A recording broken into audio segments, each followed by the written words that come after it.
So now this should be working here.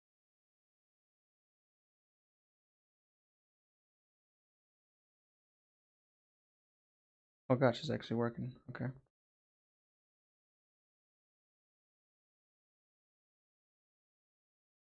I'll put this over here.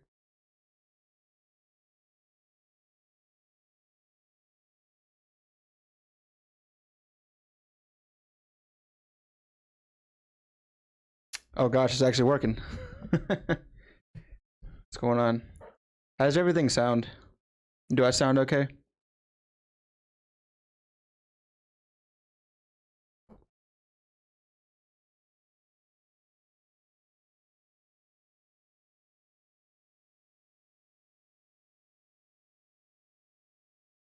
Oh, okay, cool, cool. I honestly don't know how many people are gonna actually show up in this freaking thing, so I'm just gonna just roll with it. Just go off the cuff. Go off the cuff. There was something else that I wanted to add in here. I guess I'll go back to Rosewater's piece of trash.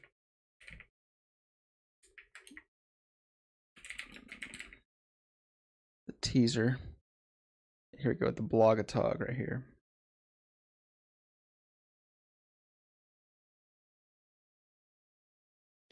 Yeah, well, so I figured that if this works out, it can be something that like we can use. But I'm gonna be doing it basically like a video. And if people wanted to like hop in here and like check it out, you know, we can like interact together, and you know, I can like provide thoughts on like what I think, and people can provide thoughts on what they think, and then if anybody wanted to like catch it. But now I can like now that it's good, I'm actually going to erase the first part of this.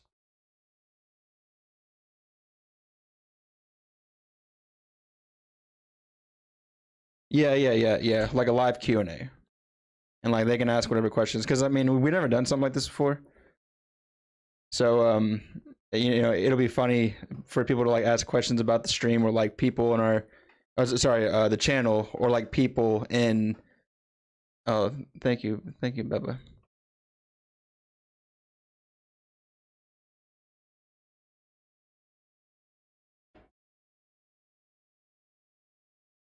All right, so I guess I'll just start off. I'll just start from right here, and then you know, I'm just gonna act like it's like an actual video. So you know, what's going on, everyone? Welcome back to the Brothers War EH. My name is Ryan. I got my brother Chris in the chat right now. If y'all have any questions, he'll be here. If he wants to stick around, or if not, you know, you can just like ask me, and we can go on from there. But we're gonna be talking about the Brothers War EDH. No, not the Brothers War EDH. The Brothers War set for EDH.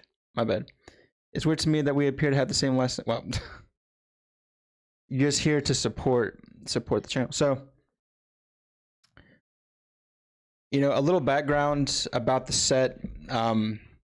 If you're wondering, we did not make our name based off of this set coming out. You know, we're actually brothers, and everybody on the channel that we play with, we consider to be also our brothers. So, you know, just going to war and just slinging spells. That was the initial thing. And then we found that this set was coming out, and me personally, well, bro number 2, me personally, you know, I don't know too much about like the actual lore of the story of the Brothers War, other than the fact that, you know, I know it's like, you know, Urza, Mistra, you know, they grew up, and you know, they found, you know, the might and the weak stone, and from there they started to like, you know, basically converge, and you know, one thing led to another. They had a war between each other, which was tearing up Dominaria, and then created basically the start of, I guess Phyrexia coming. You know, I really don't know a whole lot about it, but one thing I do know about the set is that there's a lot of artifact synergy. Artifacts are my favorite card type in Magic. I think that it's the strongest card type in Magic, the most broken card type in Magic, in my opinion. Like, CDH in general, like if there was no fast mana, it would just be just regular casual. But just being able to front load all the stuff and then just play out all your spells and doing it with speed due to having artifact mana and ramp is, that's just what I just love that about this. I like the idea. Okay, I like the idea of being able to like pull magic from artifacts, I guess, and like use them to like cast your spells, which is why like mana rocks are like basically a thing. But like besides that, just in general, artifacts can go into like whatever color because they're predominantly colorless, and a lot of them are used in a variety of different combos, which I'm all for combos. So just gonna be going through the Brothers War set, which is based off of the story, the Brothers War story, and we're gonna go through the basically like the spoilers that came out, the ones that came out previously over the past like month, plus the ones that came out on Thursday with the stream, the Magic the Gathering stream, plus the ones that came out yesterday. I actually didn't know that those even came out, so those are going to be what is it? Those are going to be the a lot of the commander cards came out in those sets. Sorry, in like yesterday's release for the Brothers War commander decks. So I guess we can go over those as well. So just going through some of these things, a lot of these things right here actually had actually a lot of the cards that came out yesterday. Those it kind of hit on like a lot of these things right here. For example, it says over 10 legendary human artificers. Like I think we got like the majority of them now. We got the end the turn card, commander, a command with X. There's a list of like commands that came out. A spell that mimics an element of an effect of a creature that was originally printed with the picture of the world champion on it. I haven't even looked into the art, so I don't even know where this one is at. We saw the Teferi. We'll go into that into the spoilers, but just like a lot of these things, some of the ones that I was actually interested in. This one right here says create a tapped Power Stone token for each creature you control. When I saw this, I was like, I play a Sai Master Thopterist deck, and that one has I play just like a lot of like cheap artifacts. I normally like get like a lot out, and being able to have something that like I use artifacts to create Thopters. So in this case, a Power Stone for each creature you control. If I have a lot of freaking Thopters, I might be able to make a lot more of these artifacts. They do come into play tapped, but I do have ways to like I do have means of using those artifacts in that deck. Some of these other ones right here, permanents you control have ward, sacrifice a permanent. We've already seen that in the on Mistress card, which we can also look into as well. This I saw this one. Whenever you cast a beast or bird creature spell, which is the Tawnos card, we're also going to be going into that one, and then just some creature types. So this came out, I think, this past week, or maybe it was like last week, I'm not sure, but that's like where the idea of this actually came from. So yeah, I figured that we can just go through these initial spoilers and kind of just like talk about them. We've already seen Urza, Lord Protector. Hang on one second.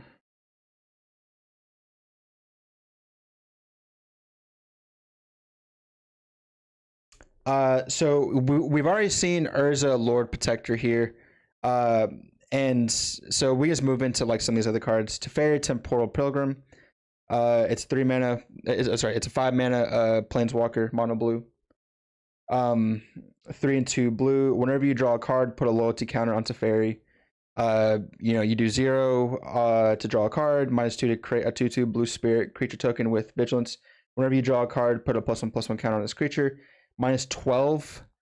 Target opponent chooses a permanent they control and returns it to its owner's hand. Then they shuffle each non-land permanent they control into its owner's library. So when I saw this, I was like, man, Teferi is a part of the story. I feel like that there's a Teferi in like freaking every single set for some reason. I mean, that's not the case. That's really not the case, but it's okay because sometimes you can be able to like get a pretty cool effect. I actually like the fact that drawing cards puts loyalty on this, and there's no way for you to like plus it. You have to rely on the card draw, because I think that would have might have been too easy. But if you consider it like protecting itself by like having it create a creature, and then that creature gets bigger whenever you draw a card, it's pretty cool. The -12, it starts off at 4, so you gotta draw 8 more cards to actually use this. But in the right decks, you're drawing a ton of cards, but unless you're doing you have ways to like activate this multiple times, you're really just doing it one time, so it is kind of a weird one. It's a cool card, cool design. I'm sure that there's going to be decks out there that are going to have lots of ways to draw cards that you're going to be able to actually use this for. So it might be pretty cool. I don't know. So that's Teferi. Gix, Yawgmoth Praetor. It's a 3-mana Phyrexian Praetor. Whenever a creature deals combat damage to one of your opponents, its controller may pay 1 life. If they do, they draw a card. 7 mana activated ability, 4 and 3 black. Discard X cards. Exile the top X cards of target opponent's library. You may play lands and cast spells from among them without paying their mana costs.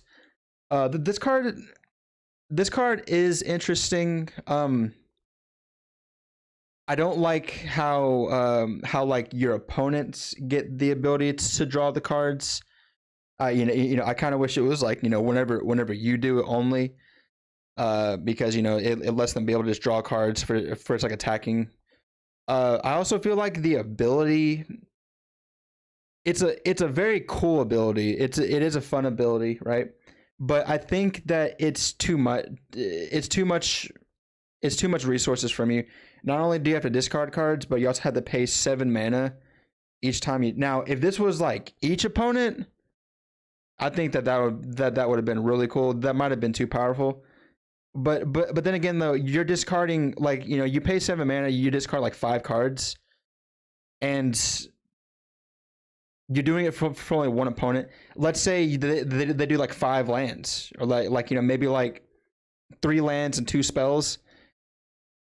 I don't know. I mean, I think that if it was for each opponent, I think that it would have been pretty cool. But I don't really feel that it is like insane. But I do feel like it's a card that's probably going to see some play. Just for the first ability, and then the second one might come in like some scenarios. But hey. There might be a thing where, maybe like those like mono black, like those like mono black decks that like you can like have like a ton of cards in your hand and you just like make a ton of mana and do this. It might be a cool thing. So that is Gix. Moving on to Mishra. We actually have a deck tech from Chris coming out for this at some point in the future.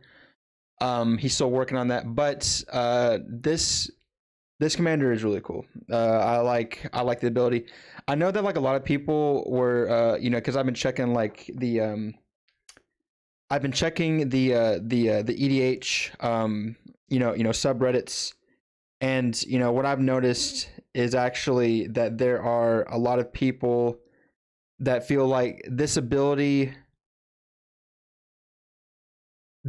is like kind of not in the colors of like or like I guess the color identity of black red. but we can read it off right here. Whenever you attack, each opponent loses X life, and you gain X life, or X is the number of attacking creatures. If Mishra claimed by Gix and a creature named the Phyrexian Dragon Engine are attacking, and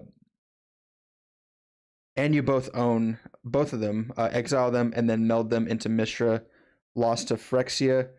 The Phyrexian Dragon Engine is right here. It's a 3 mana Phyrexian Dragon, double strike. Whenever it enters the battlefield from your graveyard, you may discard your hand. If you do, draw 3 cards, and then you can unearth it. But if you meld both of these, you get Mishra, lost to Phyrexia, which has a lot of text on this card. It melds into this. It's a 9/9. When it enters or attacks, choose 3. Target opponent discards 2 cards. Mishra deals 3 damage to any target. Destroy target artifact or planeswalker. Creatures you control gain menace and trample until the end of turn. Creatures you don't control get -1/-1 until the end of turn. And you create 2 tapped power tokens. You choose 3 of these. Whenever it enters and whenever it attacks. And I feel like that unfortunately you can't really do any like weird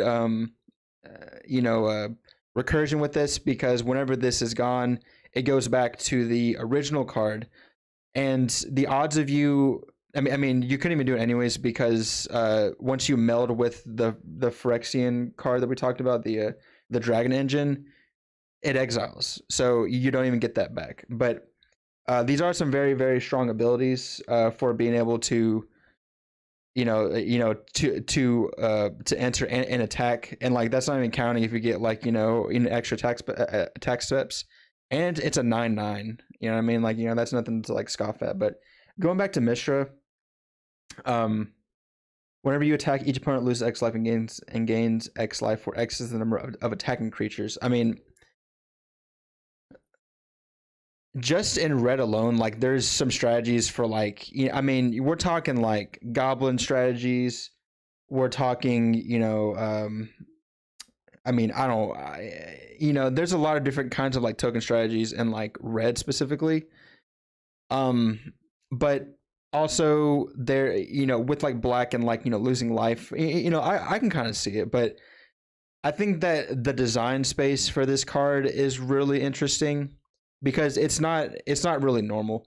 This card gets compared a lot to Carter, which I think Chris initially wanted to like change Carter into this, but I'm not sure if that's actually the thing, or I'm not trying to speak for him, but that's just going based off of what we were talking about before. But yeah, this card is pretty cool. And it's a 3/5 for 5 mana, for 4 mana. So like it might be able to like survive whenever this attacks. I mean, more times than not, like it's not just like some like chump attacking to get the ability, but you have to like respect it to a certain extent. So pretty cool card in Mishra, claimed by Gix. Let me go back to the beginning here. Next we're gonna move into Titania, Voice of Gaia. 3 mana, 3/4 with reach. It's an elemental. Whenever one or more land cards are put into your graveyard from anywhere, you gain 2 life. At the beginning of your upkeep, if there are 4 or more land cards in your graveyard, and you own both this and Titania, sorry, gosh, I cannot read these cards for some reason. If there are 4 or more land cards in your graveyard, and you both own and control Titania and a land named Argoth, Sanctum of Nature, exile them and meld them into Titania Gaia Incarnate, which I'm going to go over the land real quick. Argoth, Sanctum of Nature, it enters the battlefield tapped unless you control a legendary green creature. You can tap it to add a green and pay 4 mana, 2 colorless and 2 green. Tap it to create a 2/2 green bear creature token. Then mill 3 cards. Activate only as a sorcery. But these 2 meld into Titania Gaia Incarnate. It is a star. Its power and toughness is equal to the number of lands you control. It has vigilance, reach, trample, and haste. Whenever Titania enters the battlefield, return all land cards from your graveyard. to the battlefield tapped. You can pay 4 mana, put 4 +1/+1 counters on target land you control. It becomes a 0/0 elemental. With haste, it's still a land. So with this card specifically, you know, you can't really, because, you know, with Mishra and with Urza, the actual abilities without the meld are, you know, are good. This one is just not that good. I mean, you know, whenever one or more lands are put into the graveyard from anywhere, from your graveyard, it's not. Now, it would have been different if it was all graveyards, but that might be asking too much. But specifically for this one, you know, is your graveyard, and unless there's like some combo that you can have that, you know, we're also in mono green too, so that's something to also consider. You know, you gain 2 life, and then you have to like use the life for like something. So I'm not really like a huge fan of this card.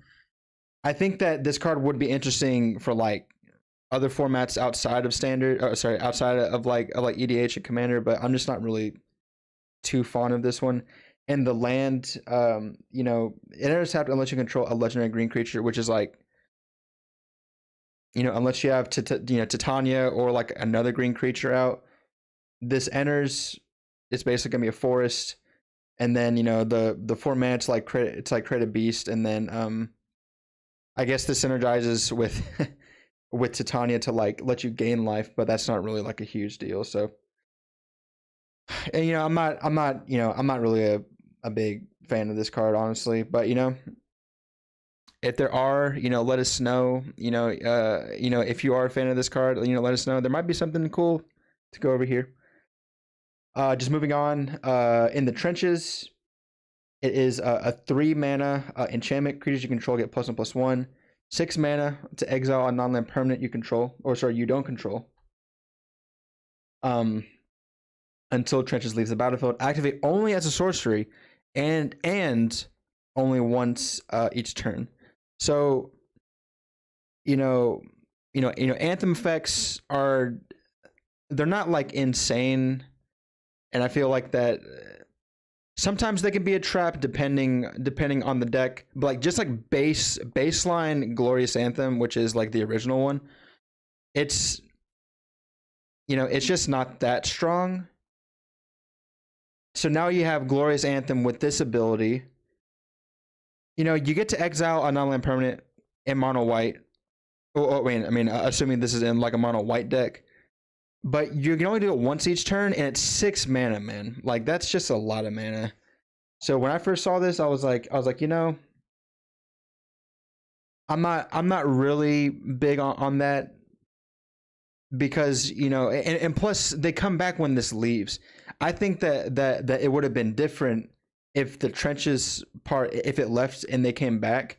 I think it would have been different if it was just like exile a non-land permanent for 6, activate only once each turn, and only do it as a sorcery. I think that would have been pretty interesting.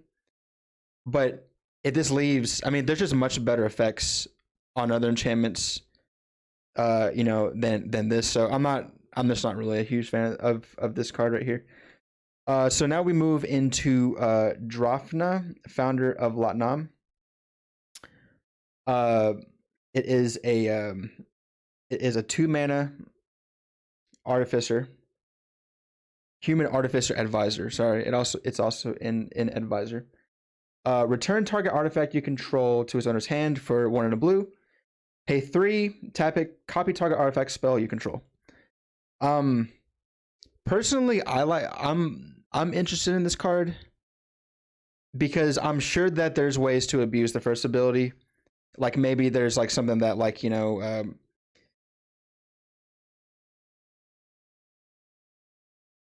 like, I'm not, well, you know, you have to go through like some hoops with the first ability. Like, you know, maybe like there's like a mana rock that can like go like, you know, net positive, and then you can, and then, you know, if you have like a mana reducer, and you can just like play it, tap for mana, and then like go net positive on mana by just using this over and over again. But it's also kind of like protection, where you can return artifacts to your hand in case someone wants to like remove them. I like that a lot. But also, copying an artifact spell you play, like, let's say there's like some like very like mana rocks. You cast a mana rock, you pay 3, you copy it.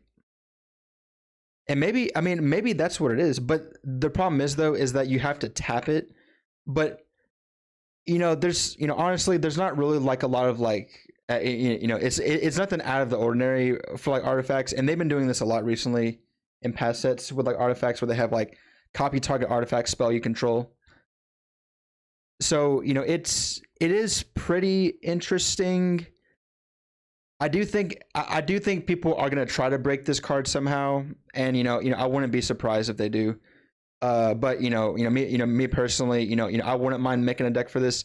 The thing is that just like a backstory, I actually had this plan overall to make a deck with each artifact commander that I can find, and a lot of them were turning out to be like very similar. But this one might be different. You never know. It might be different. It's just a different kind of commander for artifacts, but it's not like outlandish, you know what I mean? But I'm probably going to be able to find room for this somewhere in like maybe some of my decks. I might try this in Sai. I might try it in Sai, because what's good about this in Sai is that I can potentially multi artifact spell and just like make more Thopters in like one turn. And like since this is at instant speed, like let's say I had like a Shimmer Mirror or whatever, it looks it's nothing crazy, right? It's just something that's just like it's okay, but you might be able to find something. But like I was saying earlier, I don't know if you're here, Chris, but people I think are going to try to break this card in some form or fashion, and it's probably not going to work, right? They're going to try, and it just won't work. So, did I go over the white instant already? No. I'm just going over the cards in order on Mythic Spoiler. I'm not. I don't really have like a format. I just wanted to just go through and just like try this out. So, but yeah, that's Drafna, founder of Lotnam. It's also cool that some of these characters from that they're like getting. It's like you might have seen like like a card with like Drafna in it, maybe like flavor text or something like that. But it's cool that they're getting their own cards, just like Hercule, which we'll go into in a little bit. But moving on, Gix's Command. It's a 5 mana. It's a 5 mana sorcery, 3 and 2 black. So choose 2. Put 2 +1/+1 counters on up to one creature. It gains lifelink until the end of turn. Destroy each creature with power 2 or less. Return up to 2 creature cards from your graveyard to your hand. Each opponent sacrifices a creature with highest power among creatures they control. For one thing, it's a sorcery. Not a fan of that. 5 mana. Also not a fan of that. I keep thinking you're saying gigs. Also, welcome to the Brothers War stream, Dominic. Welcome. No, I'm not saying gigs. I might be saying something different though. Where is it here? Return up to 2 creature cards from your graveyard to your hand. If it was the battlefield, it probably would have been a little more. And then each opponent sacrifices a creature with the highest power. It's not even just sack a creature in general. So, oh, gigs. Sorry, no. Sorry. Gig's Command. That'd be actually a pretty funny thing. But we have anyone else in here? Well, as far as like you, Dom, and then I guess some other people. Hey, what's up, Nerd Lab? What's going on? Welcome to the stream. First time Brothers War stream. I hope that you enjoy. I just want to thank you too for commenting on our videos, and I hope that you enjoy them. Yeah, not a fan of this card. It's too expensive. The abilities are not that good. If it was like destroy each non-land permanent with CMC 2 or less, I can see it. But then it's like it's 1 mana more than I already forgot what the card was. What's the card, Chris? The 4 mana destroy each non-land permanent with CMC 2 or less, and you gain a green and a black for him. I forgot what the card was called. What was called already? Oh, thank you, Nerd Lab. I appreciate it. Culling Ritual. My gosh, thank you. Yeah, I don't know why I forgot that card because that card's insane. But yeah, not much more to say about this card. I wouldn't recommend you playing this card. So but hey, standard. This might be an all-star. I don't know. So we're just gonna keep on rolling with the punches here. We're gonna move on to Feldon. Ronom Excavator. It's a 2 mana legendary human artificer with haste. It can't block. Whenever it's dealt damage, exile that many cards from the top of your library. Choose one of them. Until the end of turn. Until the end of your next turn, you may play that card. I do like that this card says that you can play the card, so you can play lands. So I can see in some weird way, like people making maybe like some deck where they can like ping Feldon to get like some like extra card advantage, but it is only a 2/2. So if you did it like once each turn, now if you were able to like buff, if you're able to like buff this card, and then be able to like just continuously like there's probably some like weird jank stuff that people can have with this card where it's like yeah, like it's like you make Feldon into well no because okay I'm having like weird brain fog right here. If Feldon is indestructible, can you deal damage to him? And is that dealing damage to him, but it doesn't just kill it, right? But it's still being dealt damage, right?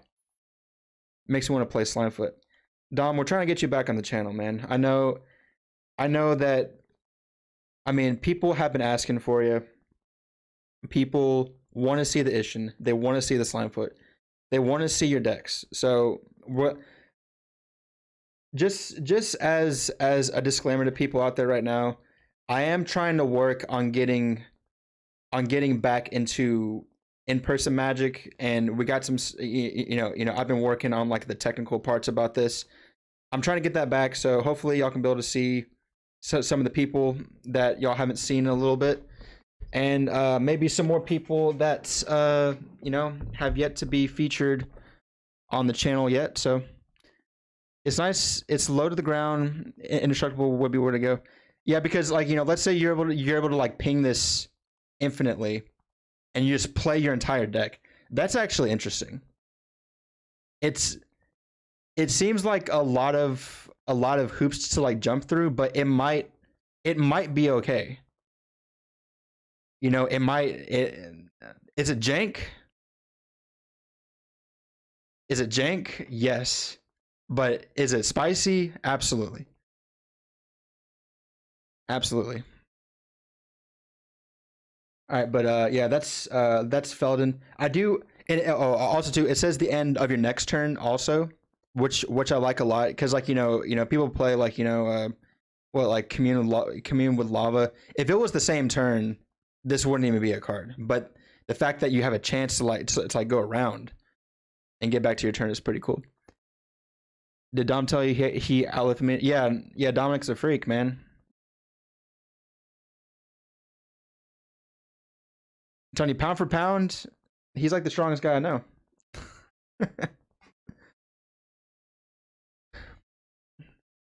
I'm sure if Josh was in the stream, he'd be like, "What are you talking about?" But anyways, moving on from Feldon, we already went over to Titania. Soul Party. Oh, is this the one you were talking about? The instant. Only one lift. Not much of. What's up, Blake? What's going on, man? I probably should have told you, Blake, but I've been I decided to like go with a live stream to do this today, and it'll just be uploaded as like a video, because like I didn't know if people had time to like record, but also to the video route for this kind of would have been a little weird, so I decided to just do a live stream. But anyways, Soul Partition. One and one white instant. Exile target non-land permanent for as long as that card remains exiled. Its owner may play it, but it costs 2 more. Costs 2 more. This card is pretty cool. For one, it's not that expensive, and it's any non-land permanent. Like it's not, like it's not like creature, which white has a tendency to like be like, oh well, exile creature. If it was creature, I don't think it would have been good, but non-land permanent. You know, I haven't really went through all the cases with this card because you know I just saw it for the first time today, but this card seems kind of this card seems kind of nice. I'm not gonna lie to you. And like even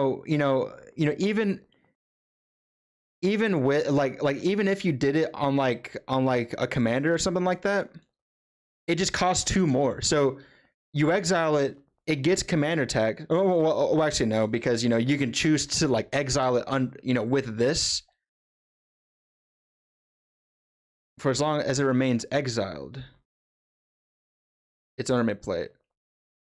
A spell cast by an opponent a spell cast by an opponent this way.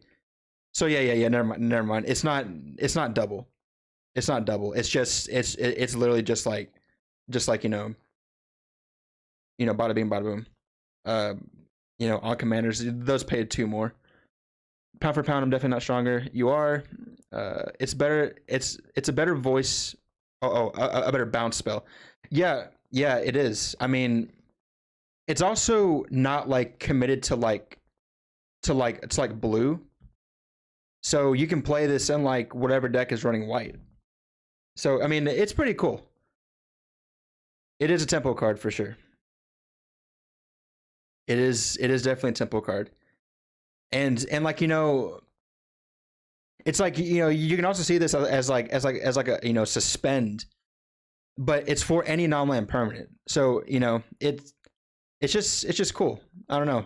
It's just an interesting card, and I like that it's in white and not in something like blue.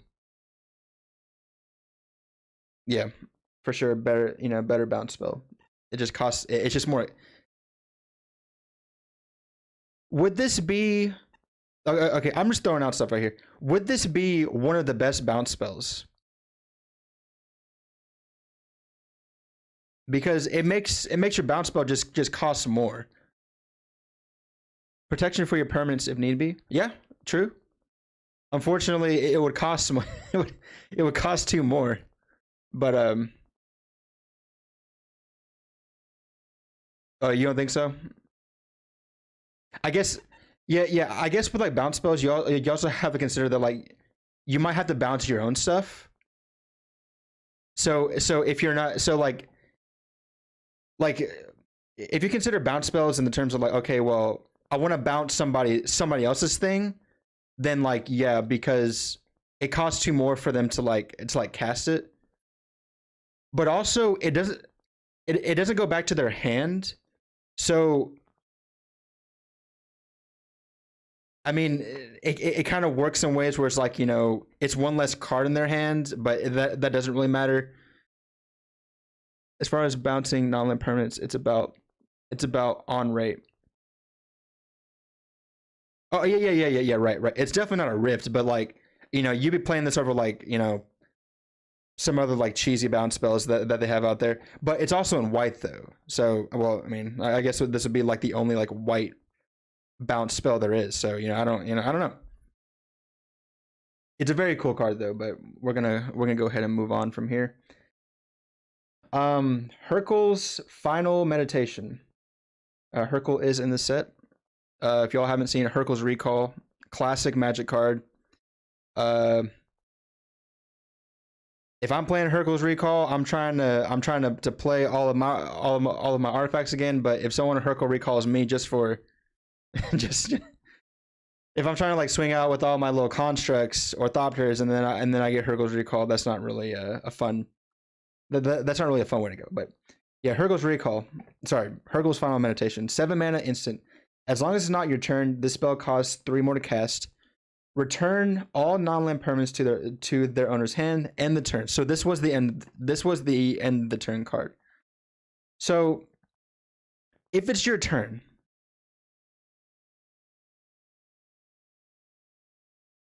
I guess this would be. Yeah, it's like I don't know how you would play this card, right? So it's like if it's on your turn, someone does something to your board and then you bounce everything and then you just end the turn. And then on like everybody, so you don't get to do anything else. And then on like everybody else's turn, it's a 10 mana non-cyclonic rift. Yeah, 10 mana needs to win the game. 7 mana bounce my stuff, and then the turn is not. Yeah. It. I just don't know why this card is even a thing. Because if you were trying to like bounce everything on your turn, you're ending the turn. So like, what are you really doing besides just like protecting your stuff or like stopping something that's happening that's like not on your turn? I just don't understand this card. So I'm not even gonna give it even too much of a thought. Let's just skip past this trash, man. We got Go for the Throat. Destroy target non-artifact creature, 2 mana. Classic removal spell. But we'll just go to just Mishra's command right here. So we got another command. 1. Add the white instance to the set review. Yeah, we will. Yeah, this stream is just like going through what's already been done. We're probably not gonna do a set review until the full set is done, which will have all the cards, and then we can like choose. We have to choose which ones to actually go through. But this is just like all the ones that have been spoiled so far. So Mishra's command is X and red sorcery. Choose 2. Choose target player. They may discard up to X cards, then draw a card for each card discard this way. It deals X damage to target creature. X damage to target planeswalker. Target creature gets +X/+0 and gains haste until the end of turn. Once again, it's a sorcery. I don't know why some commands are instants and some commands are sorceries. I think they should all be instants, but that's just my opinion.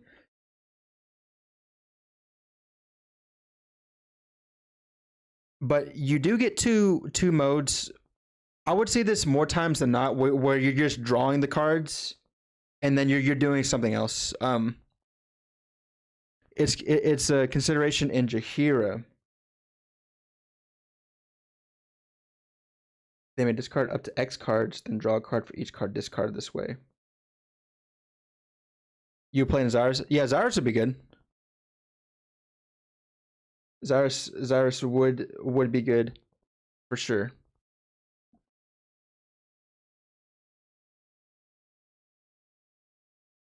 The spell it deals X damage to target creature. So you basically would get the draw effect and then one like extra ability. But also too, I mean, but like here's the problem though, is that the target creature gets +X/+0 and gains haste. Like this is an effect you would want to do at like instant speed. The same thing with the damage parts of it. So, but then again though, maybe I'm thinking too big. So it's like let's say you did like 3 mana, right? You do 1 red, 2 colorless, discard 2, draw 2, kill a mana dork. But it's at sorcery speed though. So like this is I wouldn't be upset if people try to play this card. Is there probably potential I mean there's probably better cards than this anyways, but I can definitely see people playing this card. So I'm not really I wouldn't be bent up if someone. Oh yeah, I don't think it'll make the cut either. So what I'll do for the the commons and uncommons is especially the ones that just have like kind of some text on it. I'll just go through them quickly. If you know someone that has a win in hand, you can force them to draw. Oh yeah, because they gotta discard their they gotta discard the cards. Gaia's Courser, 5 mana. Whenever it attacks, if there are 3 more creatures in your graveyard, you draw a card. This seems like an interesting draft card. Like maybe like a self-mill Golgari, like graveyard deck, and it plus it's on attack. It's not on but we're not a freaking draft channel. We are a commander channel. So moving on to Kayla's Command, 3 mana. Once again, it's a sorcery. 1 and 2 white. Create a 2/2 colorless construct creature token. Put a 1/1 counter on a creature you control against double strike. Search your library for a plains, reveal it, put it into your hand, and shuffle. You gain 2 life and scry 2. Once again, for commander, this card is just not good. But if it was at sorcery speed, if it was at instant speed, if it was at instant speed, maybe, depending on the deck, like maybe a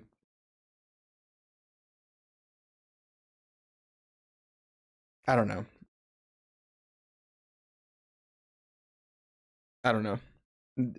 It probably still wouldn't be good. Moving on to Urza's Command. You know what's funny about this card?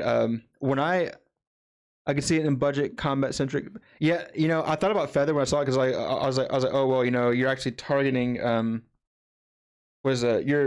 actually targeting Urza in this case. And I was like, that might be all right. I love tokens and life gain, but I wouldn't play it. Yeah, it's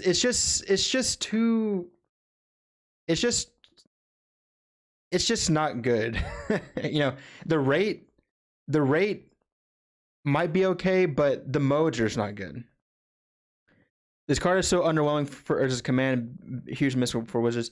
Yeah, I was actually gonna say, when I first read this card, I thought it said create a tapped construct for each artifact you control, but I skipped ahead to like this part right here, and I was like, man, this card's crazy. This card's insane. But it's just 1, so I was like, yeah. But yeah, this card is also not good. You're never gonna be using this. Sorcery kills it. Yeah. See, Nerd Lab, I don't know why they keep making these cards, these commands with sorcery on it. Like, I just don't get it. Like, commands have never been like insane. I mean, they're playable, but they're not insane, right? So it's like, I just don't get why people would even consider doing stuff like that. So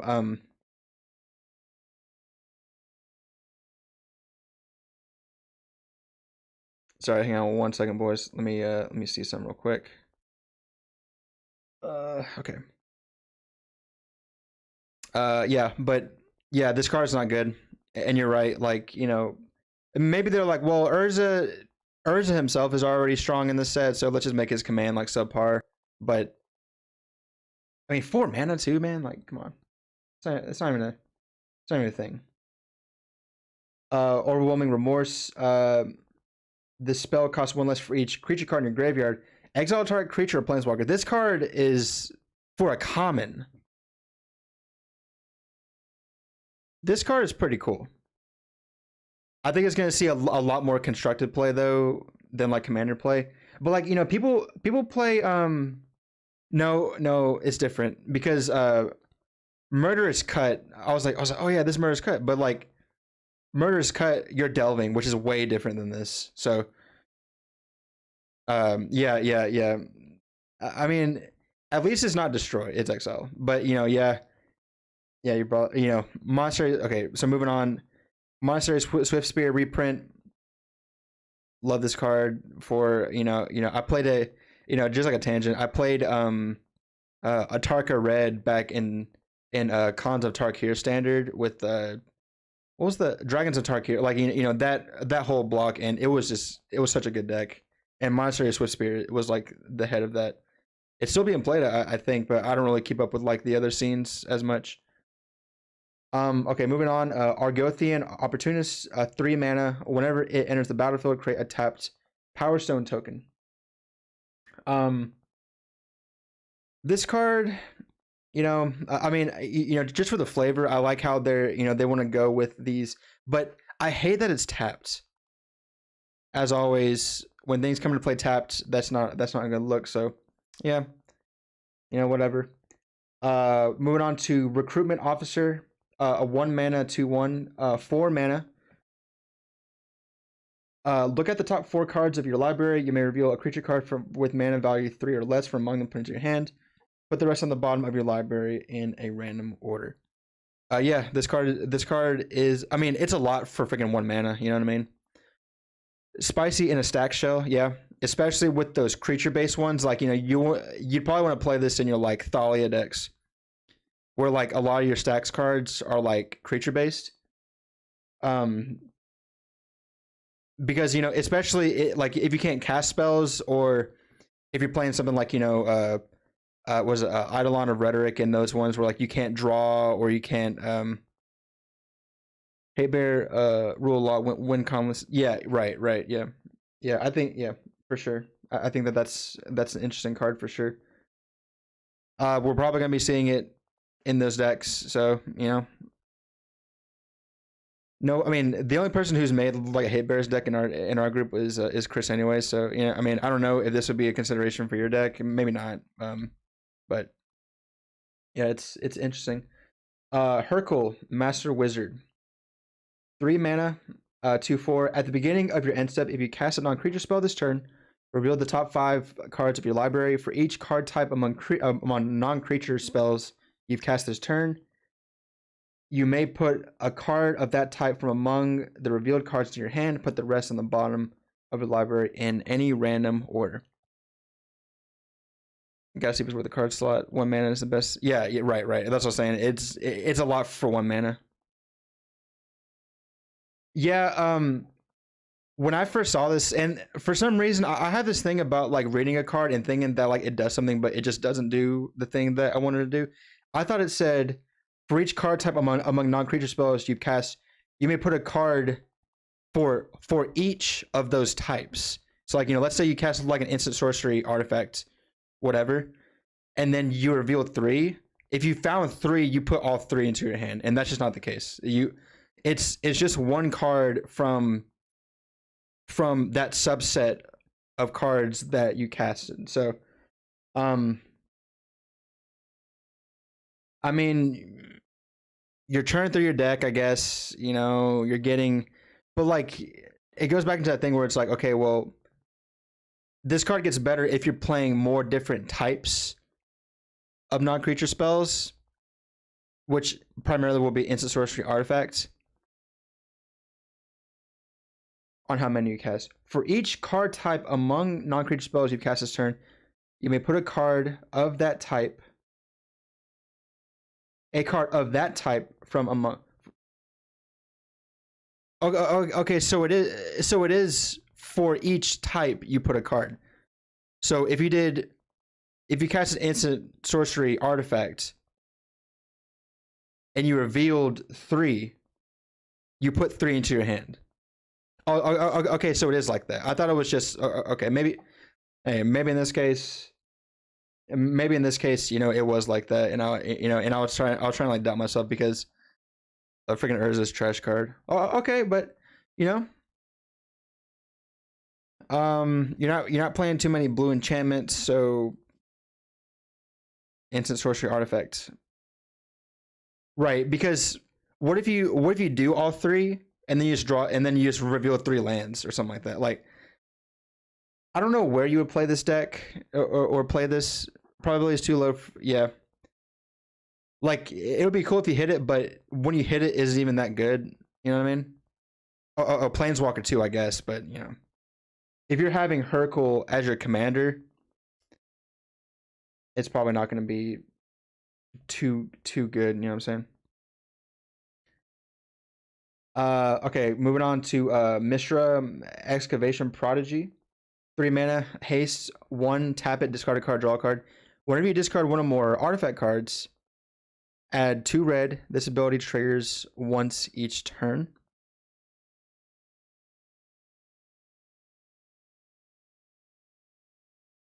You reveal 5 cards.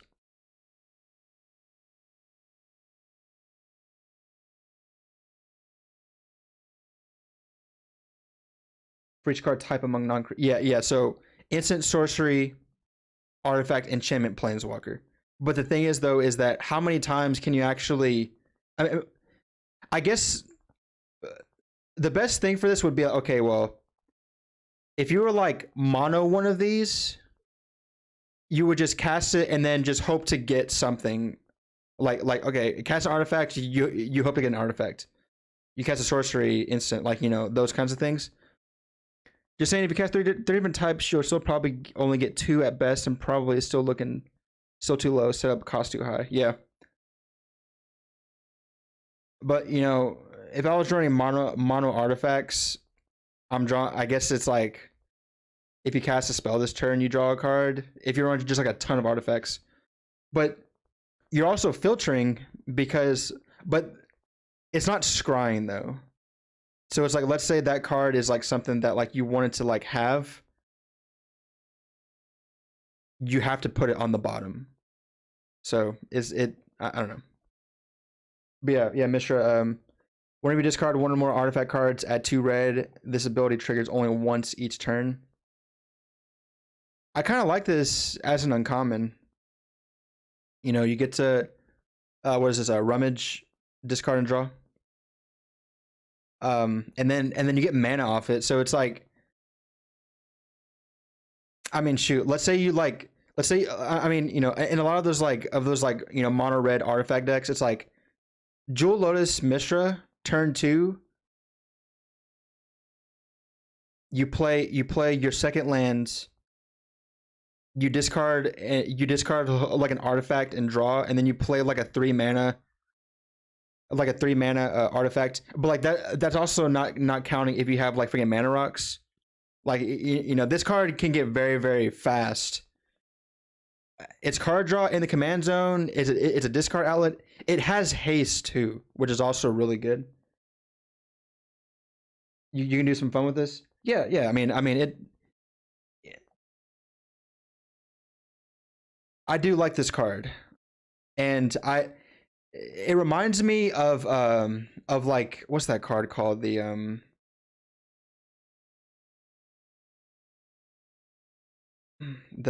It's well, there's a lot of red rummaging creatures out there. Really fun with cards like Throw Possibility and Friends. Yeah. And like the mana like is it's just really big. And like, man, if this was like when you discard one or more artifact cards and this ability triggers as many times as you want, like that'll be insane. Yeah. It's like, it's a good strategy for those kinds of like fill up the graveyard and then just like put them all back on the back on the battlefield stuff. Because like when I was running Duretti, that was a very, very similar thing to this. Faithless Looting would net you 1 mana. Yeah. Yeah, like all those effects are really good with this card. Hey, I might look into this one. I don't know. I might look into this one. Yeah.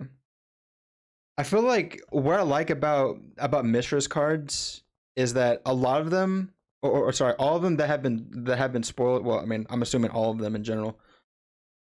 Each of them can be very unique. Hey, what's up, Henry? Refunds loops a lot of those looting cards since they're mostly too. Right. Yeah, this card is really cool. It's really cool for sure. I also like I love mono. I love 1 to like 2 mana. What? Sorry, 1 to 2 color commanders like this because I love Jewel Lotus and I love being able to get the commander out on turn 1. to like start doing some like crazy stuff like very very quickly. You know, you got okay. So just moving on, giant growth reprint. Yeah, no, yeah. 1/4 lifelink cleric soldier, 3 mana. You know, you gotta have your chef. All right, moving on to Urza, Power Stone Prodigy, 3 mana. Vigilance +1. Sorry, 1 and tap, draw a card, the discarded card. So you're looting in this case. Whenever you discard one or more artifacts, create a tap Power Stone. This ability happens only once each turn. Once again, the Power Stone stuff, unless they came in untapped, I'm just not.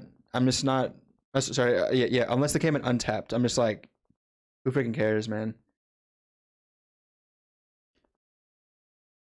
Like, I feel like if there was like a graph of the Mishras and the like, if the Mishras and the Urzas are going down like, but the Mishras are like, it's like a slow and steady incline.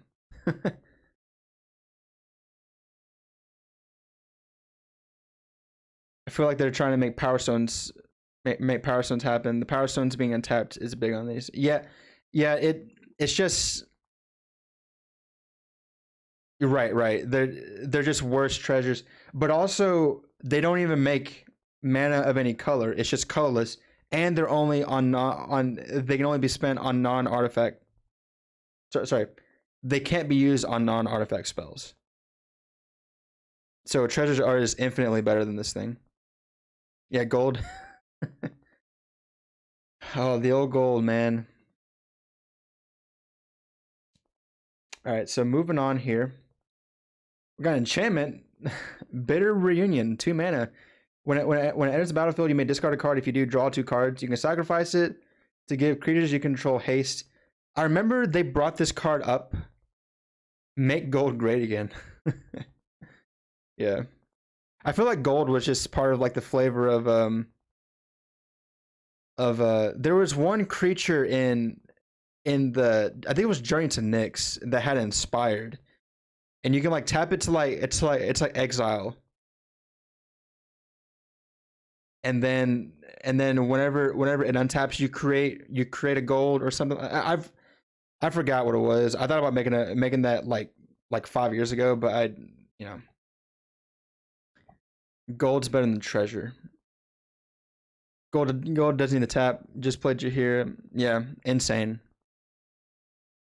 Yeah, we definitely don't want gold back now. Don't forget that. Forget that. Um, I like bitter reunion. It's not crazy, but I like the callback to opposition right here. At least I think that's what this is. It's funny because like this is also in enchantment, which is interesting. But you can pay 1 to sack it to give your creatures haste, and then you know you discard a card to draw 2. So I mean, it's not like, you know, throw a possibility in those kinds of cards, but as far as you know, it's just, I can see, you know, there's just more design space considering that like it is an enchantment. But I also like the flavor of this card too. The Peace Summit proved the grudge between Urza and Mishra could only end in blood. We got to give the people who write these flavor texts a raise. All right, moving on down here. Splitting the Power Stone, 3 mana. As an additional cost to cast it, sacrifice an artifact. Create 2 tap Power Stones. If the sacrifice artifact with legendary, draw a card. This card is just terrible. Like, not only are you sacking an artifact, but then you're creating 2 Power Stones that are tapped again. And like, what? I mean, I know what this is because, oh yeah, you sacrifice the might and the weak stone. You sacrifice the might and the weak stone, and it's supposed to, you know, you get 2 Power Stones, and then you draw. Now, if this, even if you drew more cards, like, you know, I play like I'd probably play Divination over this, right? I'd rather play Talrand's Invocation. Right. It's just I just don't get it. I don't understand. Wizards help me. Third pass Savant, 3 mana, pay 7, draw 2 cards. Yeah. Stern Lesson.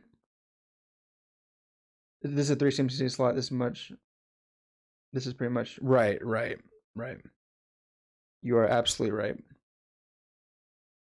Draw 2 cards, then discard a card. Create a tap Power Stone. For 3 mana. Once again, Thirst for Knowledge. You're creating the Power Stone, but it comes into play tapped. Just play Spectral Sailor, right? Yeah. Just play Spectral Sailor. Alright, so moving on, we are getting into these are the ones that were spoiled down here as well. Tawnos the Toymaker, 5 mana, 3 green and blue. When we cast a beast or a bird, we copy it, except it's an artifact. Are we getting the Stormcrow tribal, man? Like, you know what? I'm pretty sure that there's some funny like bird deck that's gonna want to play this, or like, but this, or the beast deck. There's not really a lot of beasts, but you're literally creating another one of them. But the problem is that how many beasts and birds are actually good? But you're in Simic. You're in freaking Simic. Power Stones aren't that bad, but we're just spoiled with treasures. Right. I'm glad you left.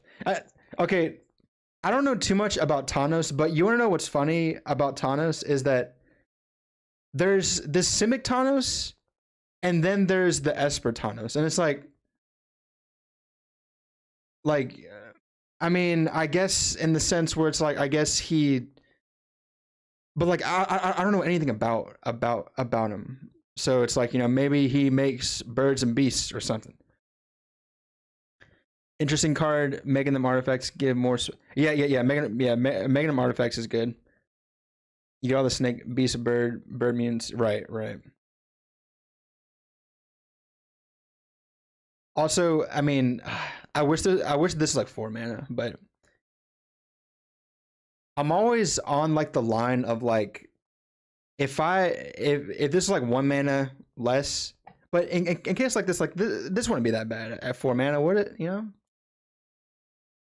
It would be a turn 1 Tawnos though, so that's something that's also considered with Jewel Lotus. So, but even then, you need the mana to cast a bird or a freaking beast. You know what? Never mind. Make it 4 mana. Moving on. Urza, Prince of Krug. 4 mana. Artifact creatures you control get +2/+2. 6. Create a token that's a copy of target artifact you control, except it's a 1/1 soldier. I saw a lot of people talking about this card and like, for like standard stuff like that. It was like, oh yeah, we're getting a blue-white artifact aggro in standard. But when I saw this card, I was like, okay, you make infinite mana and then you play something like, Altar of the Brood, and you win the game. So, which, I mean, it's something, right? But is it even that good? Is it even that good? This Urza is tough. I don't care for this Urza. Yeah, it's pretty standard, I would say. If you get the infinite mana though, you're probably going to be winning the game in some form or fashion. Moving on. Mishra, Tamer of Makfawa. 5 mana. Permanents you control have ward, sacrifice a permanent. Each artifact card in your graveyard has Unearth. I like this card. I think the ward sack a permanent part is pretty cool. Because especially like, I mean, we're talking like Dockside, right? We're talking like, you make a lot of treasures,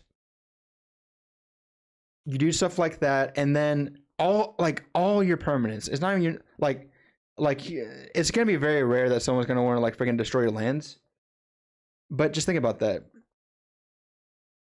You sack a treasure, you protect something because ward is counter it. It's just counter the ability, right? Unless wait, no, I'm so stupid. I'm so dumb. That's not what ward is. They have to sack a permanent to target your thing. Disregard the past like 45 seconds of me rambling on right there. Yeah, they got to sack a permanent to target your trash. So see you later. I think that's pretty good. And then if they're not playing token strategies, right. So like let's say someone wanted to target Mishra, they got to sacrifice a permanent, which is really funny. Could you imagine having 2 Mishras out? Like if someone was making some like copy, no legend rule thing with this, that's so jank. But each artifact card in a graveyard having unearthed, like I can see like discarding like the big artifacts. And what I like about this card too is that it's not artifact creature, it's just any artifact. So like it can be just whatever you want to bring back from the graveyard. Found a use for those power stones. Oh yeah? Oh yeah, right. You sack the power stones. Right. I think it's funny to play this against in a Aristocrats deck. Right. Absolutely right. I do like this card though. Someone in the stream, somebody was like, why does Thanos look like he came out straight from the 90s with his haircut? And I was like, wow. I'm like, y'all are thinking too much on this stuff, man. Bold Citadel for 3 mana? Yeah. Oh. Could you imagine that? Let's say you like turboed out Mishra, and then you like I don't know, you throw a possibility Bold Citadel into the graveyard, and then you just unearth it, and then you just start just going off like crazy. And if it's quick, like let's say you turbo this out, at that point in the game, they're probably not gonna have a lot of permanents.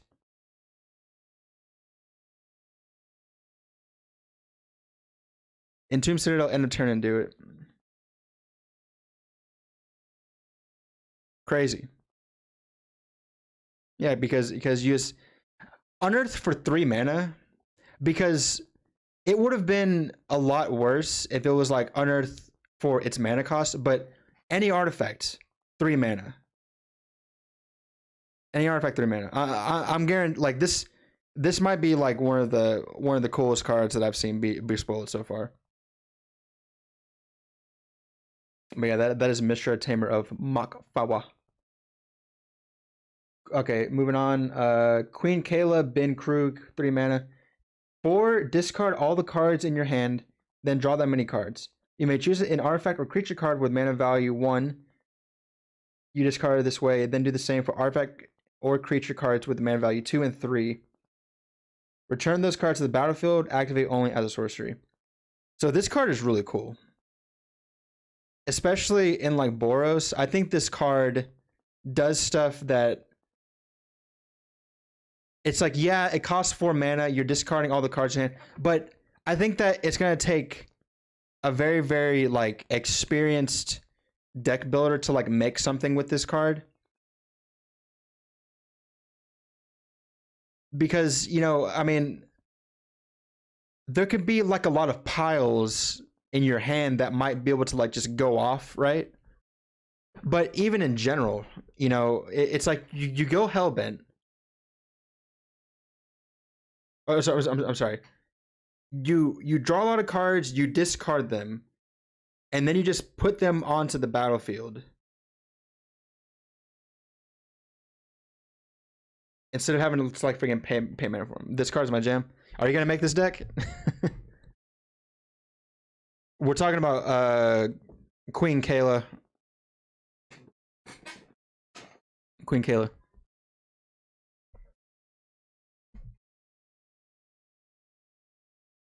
Oh right. Oh yeah, LED. There you go. Yeah, LED.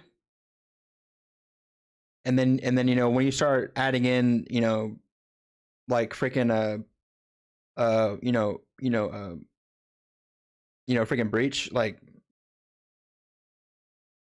the possibilities are insane. How many LEDs do you have? LED is on my list of like personally like artifacts that I want to have in general, because I want to have all of the like non-power 9 artifacts one day. And I think that the ones that I'm missing right now are or the ones that are like considered to be the like GG ones, right? LED and Mox Diamond are the oh, and also Mishra's workshop.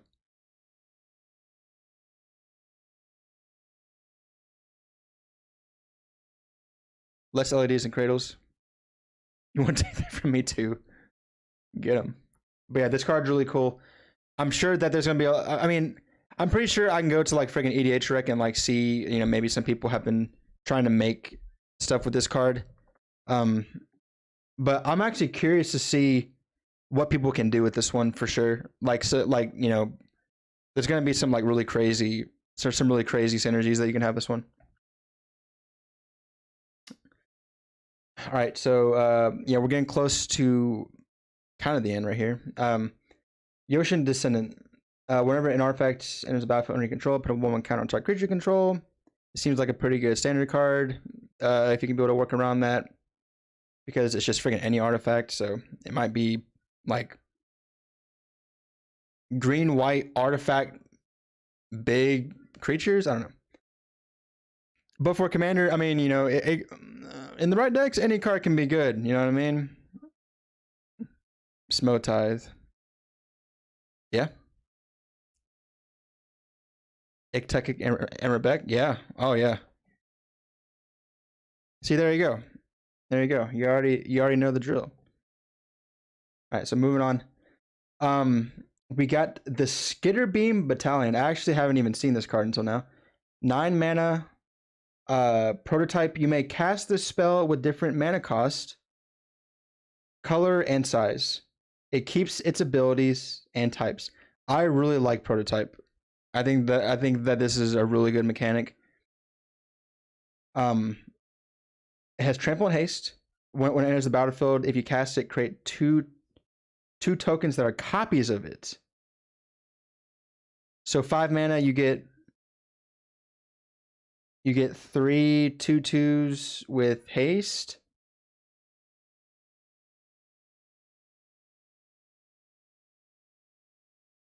If you cast it. And then you can pay 9 and make 3 4/4s.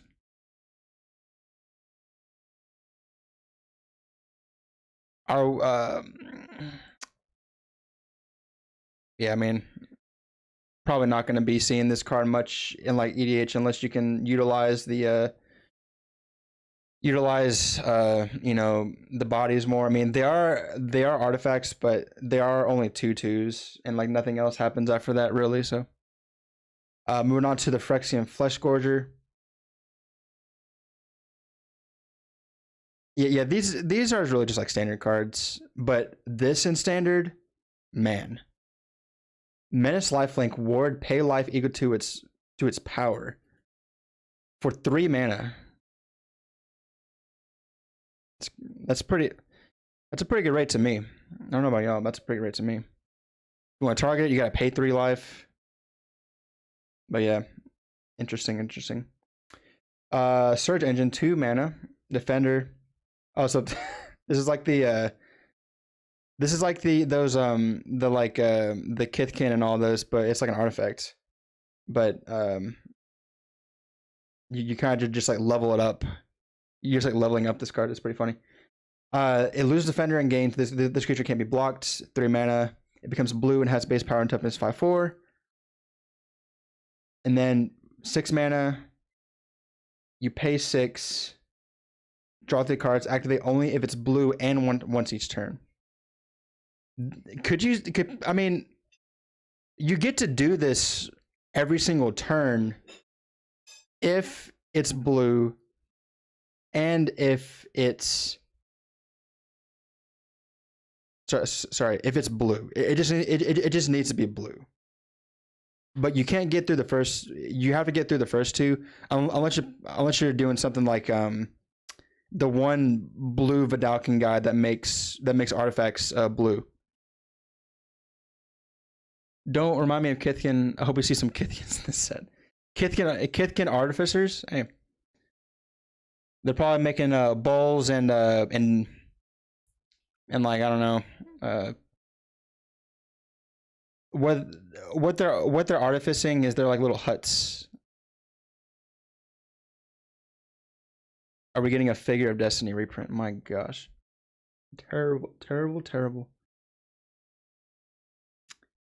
Oh yeah, but y'all, by the way, if y'all haven't liked the stream, if y'all just like the stream, I know there's not a lot of us on here, but you know, I guess it helps with the algorithm, so I appreciate that.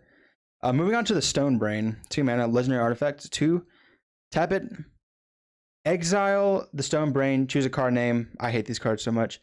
Search target opponent's graveyard, hand, and library for up to 4 cards with the same name and exile them. That player shuffles, then draws a card for each exile card in their hand. You know, this, I mean, if you're into this stuff, you know, you can name Thassa's Oracle if you want, but they get to draw a card. That's 4 mana to do that. I hope the Lord of the Rings set has hobbits. The Lord of the Rings set, the hobbits will be Kithkin. They'll be halflings just because you're Christian. It's funny. But yeah, you know, unless you're doing stuff with that, like, you know, in like EDH, if there's like a card that you just really want to get added somebody's deck, but there's probably better options for that anyway. So moving on to the Transmogrant's Crown, 2 mana. +2, you know, whenever equip creature dies, draw a card. Equip is black or 2. So this is pretty cool because, you know, I mean, well, in like an aristocrats deck, right? You know, you pay a black and you put it on like a creature and you sack it, you draw a card. So really, like, you know, if you just have just like leftover black mana lying around, you can just like equip this to a creature and just sack it. It's not bad. It also is something that's because nobody's gonna freaking destroy this, right? Like nobody's gonna destroy this. Right. If Skullclamp didn't exist, this would be a great budget option. Right. I do like that they're trying to like get more into that. Like, you know, if you can't get a Skullclamp, you just have this because you're primarily doing Skullclamp stuff in like black decks. So, you know, those like you know, token, you know, style decks that like, you know, want to, you know, you want to draw cards off of them. Man, Skullclamp's freaking busted, man. Skullclamp's the best equipment. It's just the best. We already went over the Phyrexian Dragon engine earlier, but going to the Might and the Weak Stone. I know we also mentioned this in the Urza deck tech that we did, but when it enters, draw 2 cards. Target creature gets -5/-5 until the end of turn. 2. Sorry, you tap it, you know, to cast spells that are artifacts, and then it melds with the Urza. But you know, like what I said in the deck tech, if you can like blink this over and over again somehow, you're killing creatures, you're drawing cards, man. That's pretty good. Cause like you know, people play Coveted Jewel in those like Displacer Kitten decks, and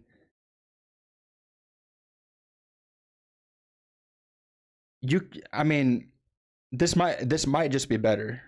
It's 1 less mana. You are drawing 1 less card, but you also get the option to kill a creature, and it's not destroy a creature. It's like -/-, so it gets around like you know, indestructible. Wait, hot take is that Skull Clamp is the best equipment? I guess the best equipment for EDH, in my opinion, I might have to like look and check out the equipments, because that's the only equipment that I really think of when I think of like overall like raw power, right? Like 2 cards when you kill a token is just, and it's just 1 to equip too. Like I don't know what could possibly be, whatever. Hey, what's up, Drew? Yeah, Skull Clamp. Okay, if you're in the chat, I want you to mention some equipment that is better than Skull Clamp for EDH.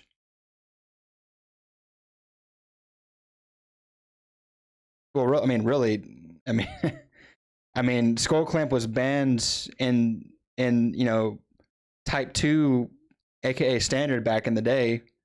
So there had to have been a reason. I mean, it's just freaking busted. Yo, we're at 6 viewers, man. I really appreciate y'all coming to the stream. Colossus Hammer, huh? That's insane. It would really depend on the deck, but I'm gonna say Sword of Feast and Famine is played. Yeah. Okay. I'll say Sword of Feast and Famine probably has more utility in most decks than Skull Clamp does. Don't hate the Colossus Hammer. Dude, Colossus Hammer is awesome. And I mean, I would love to see a game where someone actually pays the mana to equip it, because sometimes you have to do it.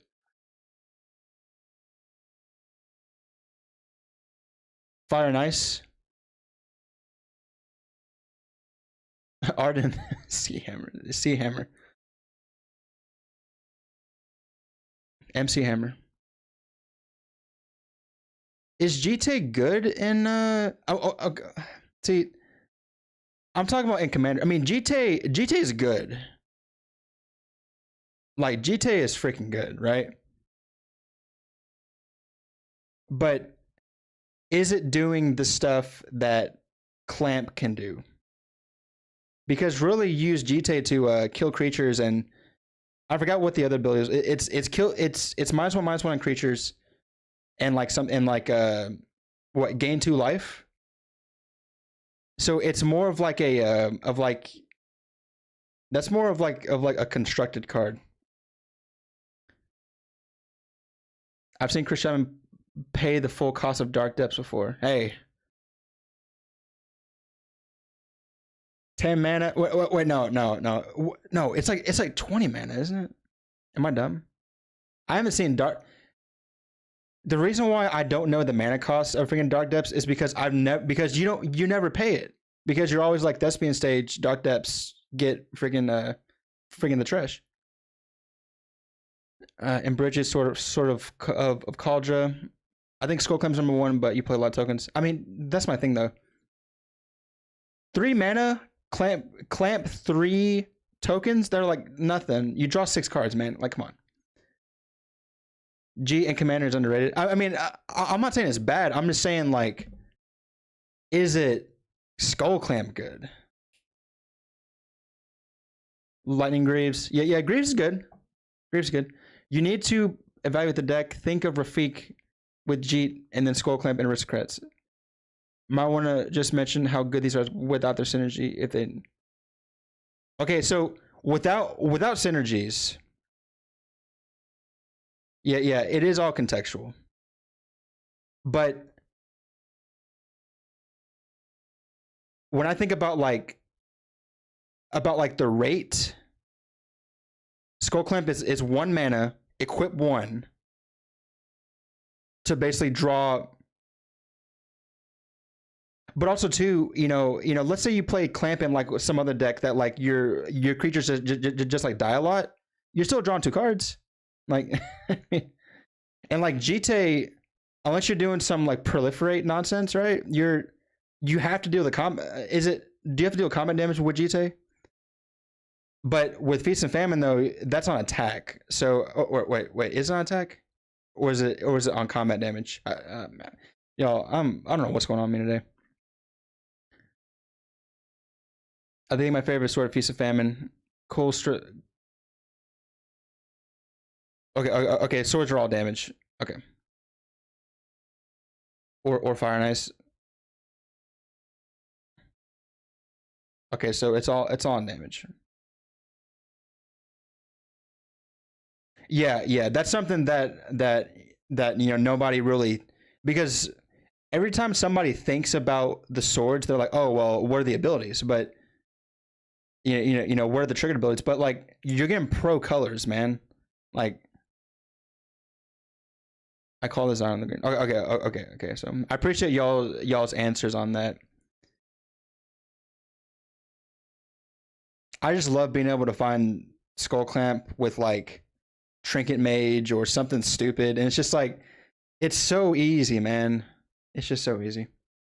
We got some more little artifacts right here. Nothing really to like write home about, so I'm just gonna skip those. We got a Blast Zone reprint.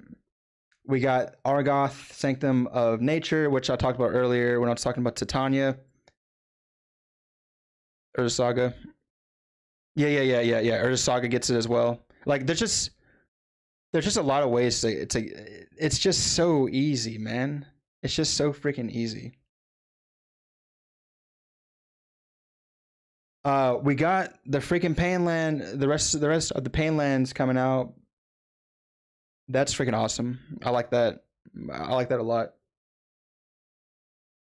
But we're gonna move down to, oh yeah. This is one of my favorite parts of this set because I love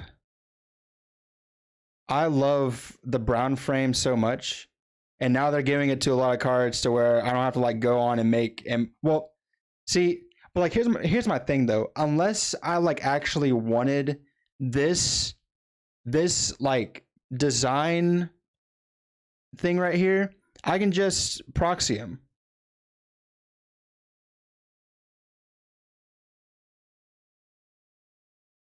You can have it. Oh my gosh. I'm sorry, Sensei. About your Sensei. The Thorn, yeah, the Thorn's cool. Like I really like the the like weird like this freaking Altar of Dementia. Like it's pretty freaking cool. But then again though, I can just proxy these. Because I already have all these artifacts right here.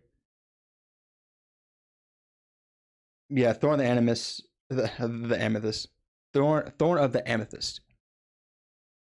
The second Altar of Dimension. Yeah, it's really freaking cool. Like it's like oh well, what were their thoughts when they were coming up with these artifacts or whatever? Freaking crazy. I like how they have the old Howling Mine. It's so stupid. Okay, did a cowboy do the art for this? For these Swiftfoot boots? They're trying to take Chris Chapman's well. Man, this Astronaut's Altar though, man. Give me the Astronaut's Altar all day. But yeah, those are those, and then we've already talked about all these earlier. I thought that there was something else. Oh yeah. Okay, we're about to get into the commander cards now. Urza Chief Artificer, Esper Urza, 6 mana, affinity for artifact creatures. Pretty relevant. Artifact creatures you control have menace. At the beginning of your end step, create a 0/0 colorless artifact. You create a construct, right? This card, obviously you want to go for those like, go wide artifact strategies. I like how it has affinity for artifact creatures too, because like, if you just have a lot of artifacts, you just keep playing this guy. Just play him over and over again, and it doesn't even matter. And, the fact that it's in freaking Esper too, like you're getting access to like all the good. I mean, this is like these are like some of the best colors, and you know you get Smothering Tithe in this. You know what I mean? You know you can't argue with that. So yeah, very very standard. I like the retro frame. Okay, so I'm just gonna talk about this because I was talking to Chris about this earlier. So there's a lot of people that are talking about how they don't like how they made the commander decks all in retro frame. And they were given their arguments and they're like, okay, well, they're like, well, you know, what if I wanted the card in a frame that I like and stuff like that, right? I just like, this might be a hot take, but what does it freaking matter, right? Because ultimately, I mean, do I like art and do I like creativity in these things? Like,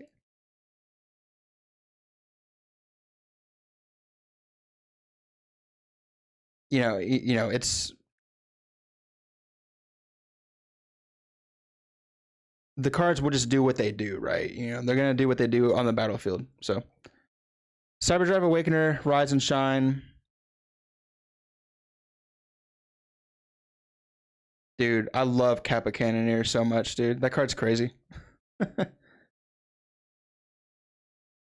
Oh no, no, no. I'm not besmirching the art. I think that people getting mad and then complain to Mark Rosewater that they're not getting their specific card frame that they want is just stupid.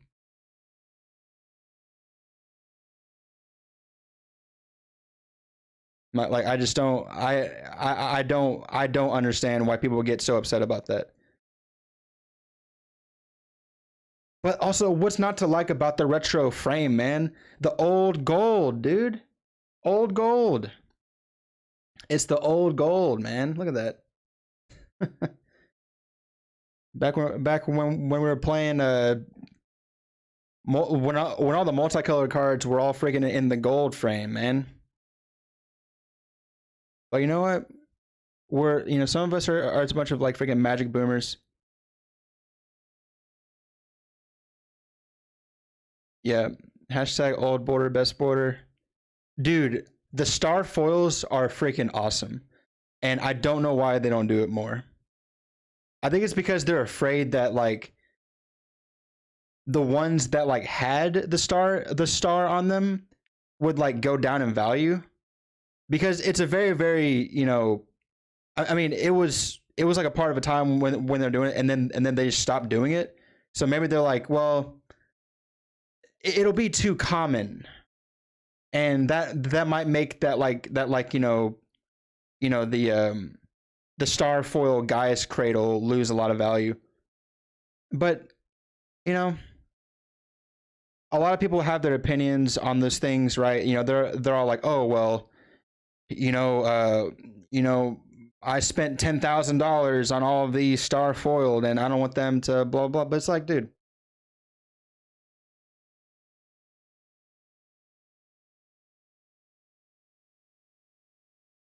but the normal one, dude,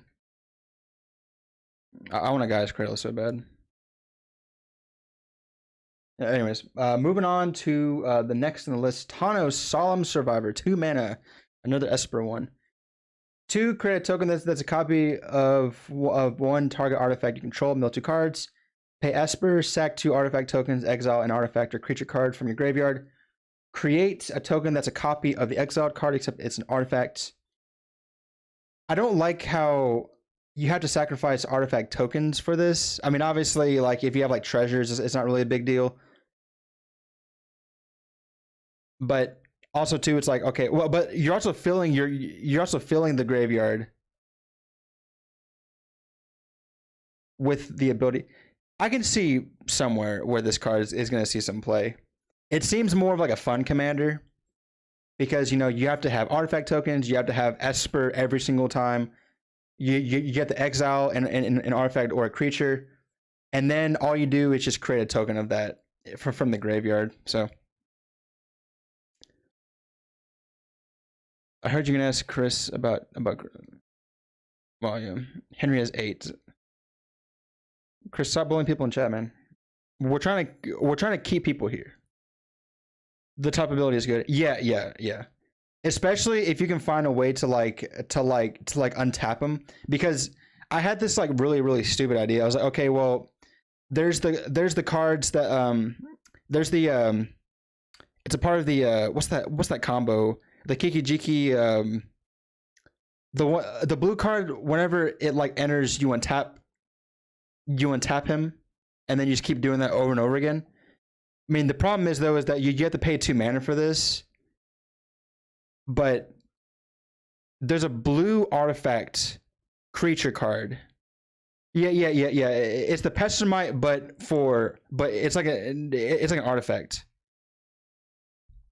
Right. Wait.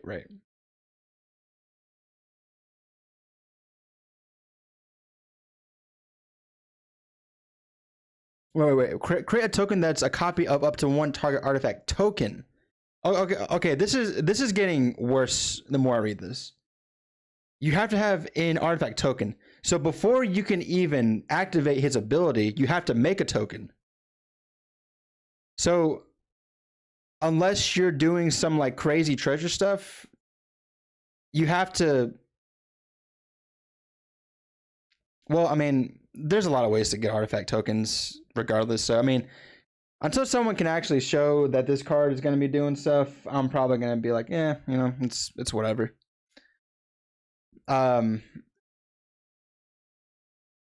Splinter Twin, then Locomotoric, the token. But you're probably dead. Right. Yeah, we're just gonna just forget about. I mean, look at him. He looks sad. He's like, "Is this really the card y'all gave me?" Y'all gave him this card, but the beast bird one might, the beast bird one might be a little more interesting. So, moving on to the Wondrous Crucible. I saw this card and I was like, man. Got some more Karn cards in here. Let's go. 7 mana artifact. Permanents you control have Ward 2. So actually, this is a card that I have been thinking about them making, right? I was like, I want a colorless card that can give me some level of like protection. Because there's times where my artifacts get just single target removal, Karn gets destroyed all the time. But not only does it have that, at the end step, I mill 2 cards, then exile a card at random, copy it, and I can cast it. So I'm filling up my graveyard, and then I'm now, you know, unfortunately, if it's a land, you can't cast a land, so it doesn't work with lands. But protection plus like, I mean, it's almost like you're casting spells for free with this card, right? At the end, at your end step. And is it jank? Kind of. If you can get it out early, like, I can see a world where I thought about this in like freaking Duretti. Just like those artifacts, graveyard decks. Strip mine will work. Cost 2 more with Magos' Lattice. Right. That's funny. That is really funny. So you can cast them because they're an artifact too. That's funny. But yeah, I like this card. I'm probably gonna try it out in my Karn deck. The one that's like, the one that just like turns artifacts into creatures and just swings out. But we'll just have to see. Moving on to Mystra Eminent 1. It is a 5 mana Grixis commander. At the beginning of combat, on your turn, create a token that's a copy of target non-creature artifact you control, except its name is Mystra Warform, and it's a 4/4 construct artifact. In addition to its other types, it gains haste until the end turn. Sacrifice it at the beginning of the next end step. So, if you're playing some like really good artifacts, you can just make a token of them at the beginning of combat, which I like. You know what I mean? So if you're playing those like big, like fat artifact creatures, you just make a token of them. It does happen once once each turn on your combat step. Oh no, I'm sorry. Non-creature artifact. It's not even a creature. So it would have to be like some of the good like bigger artifacts that you might have.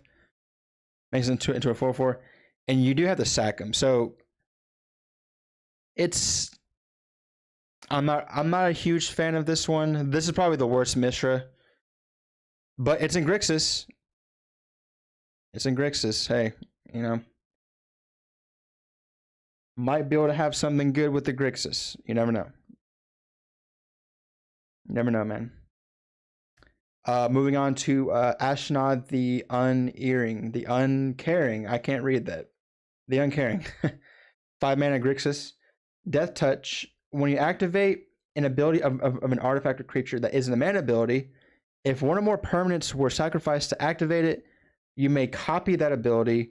You may choose new targets for the copy. So this is the first Ashnod, I believe.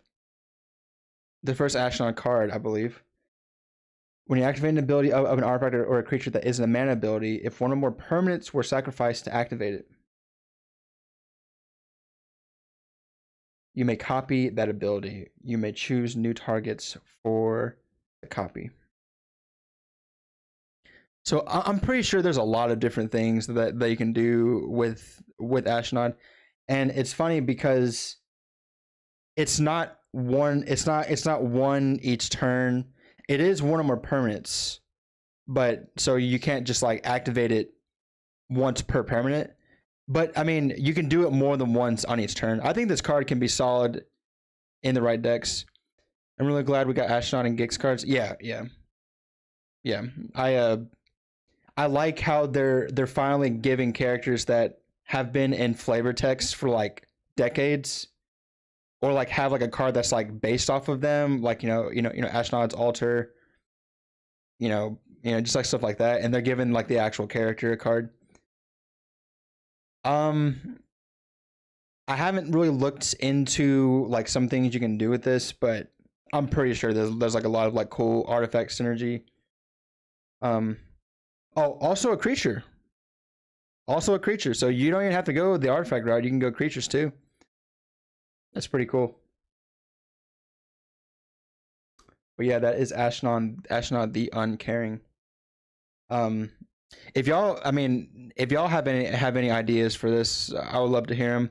It's like, since these cards got spoiled, I haven't had time to like look into what could be with some of these cards. So would love to hear y'all's opinions on these. But this card right here is freaking spicy. March of Progress. 3 mana. Choose target artifact creature. Choose target artifact creature you control. For each creature chosen this way, create a token that's a copy of it, and then you can freaking overload this trash. Like, there's so many like, and you don't even Burnish Heart. Like, no, Burnish Heart on Ashnod. Yeah, I'm gonna be adding March of Progress to Brutaclat, dude. That would be insane. Because dude, even on like a freaking construct.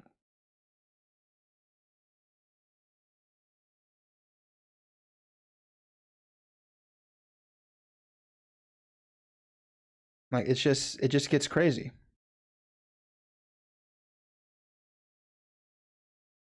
Like, imagine if you had like freaking 10 constructs out. Dothi will work. Oh yeah. Dothi works with Ashnod. Dang, that's freaking good. That's because you get to cast 2 spells with that. Dang. Dothi Voidwalker is insane. I don't know if anybody, it's no. When I first saw Dothi, I had to read it like 5 times. I'm like, is this really what this card actually freaking does? Because this is insane. Signal Pest token. Oh my gosh, that'd be insane. See, there's so many cool stuff you can do with this card. Yeah, and like especially in freaking Brutaclad, like my gosh, dude. Like it wasn't good enough already, right? She also breaks parity and loops with Whisper Blood. I'm gonna have to look that up. I'll look that up. That's cool. Honestly, I think that like Astronaut is probably the best out of like the commanders slash they're like lieutenants or they're like apprentices. But I mean, come on, you got to give the queen the rifle card, man. That's all I'm saying. Okay, so moving on. Kayla's music box. Two mana legendary artifact. Pay a white. Look at the top card of your library. Then exile it until and then you can tap it until the end of turn. You may play cards you own from Kayla's music box. This card is pretty cool. I wish that it wasn't in white. I wish it was just colorless. But would that make it too good?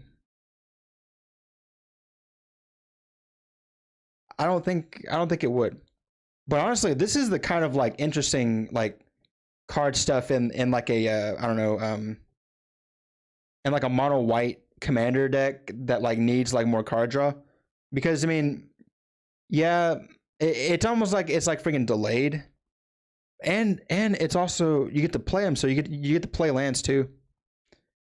These cards might be better than I give them credit for. I personally not had much success with them, but Bag of Holding is still good. Yeah. I played Bag of Holding in Karn. Um, because in this colorless decks, like it's so hard to get the card draw. But I mean, this might be. I mean, I don't know, man. This might just be something. I don't know. We'll have to look into that. I don't know. This might see some room in like white decks that just need some form of like card draw. So got the Hexavis. I'm pretty sure that I've seen this card. I'm pretty sure that this is already a card because I remember all those like jank like high mana cost remove a counter, put a counter on them. Remove a counter from this and put a counter on that and blah blah blah. And that's like it's just too much mana. It does come in the battlefield with 6. Put a flying counter. Oh, you put a flying counter on a creature. Wow. Crispy on that green. On that green, man. Hang on. Yeah, not really much to say about that guy. Wire Surgeons, 6 mana as fear. Each artifact creature card in your graveyard has Encore. Its Encore cost is equal to its mana cost.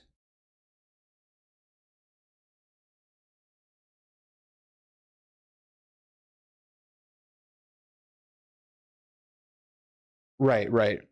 Yeah, the Luminous Broodmoth combo. But 6 mana, I mean, that seems like a dependency in a deck that's just like so narrow. It's like, oh yeah, I just gotta find this.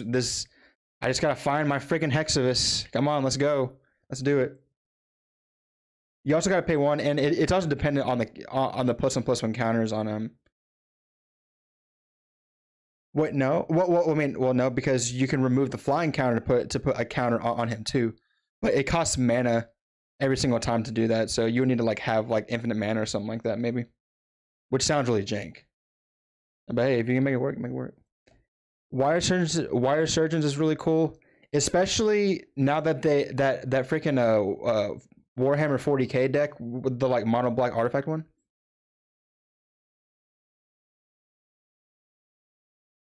Oh, hey guys, hang on a second. Give me 1 second. Hang on.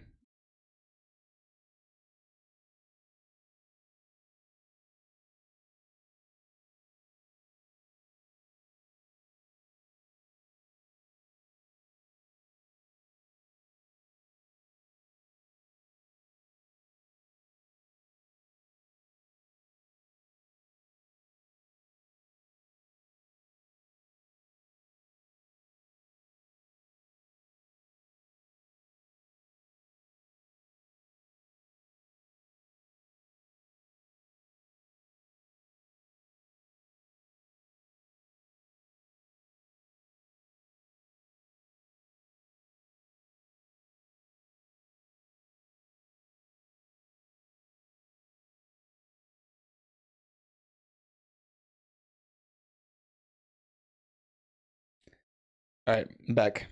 I am back. Sorry. So yeah, the Warhammer 40k deck with the mono black one. This might be able to see play in that, depending on like if there's like some crazy artifact synergies in there. Encore is all it has always been pretty good, but it's it is 6 mana, so it is kind of expensive. But I can definitely see people trying to play this one. Scholar of New Horizons enters the battlefield with a +1/+1 counter on it. You tap it, remove a counter from a permanent. Search a library for a plains. If an opponent controls more lands than you, you may put the plane. So yeah, put that card onto the battlefield. If you don't put the card onto the battlefield, put it into your hand.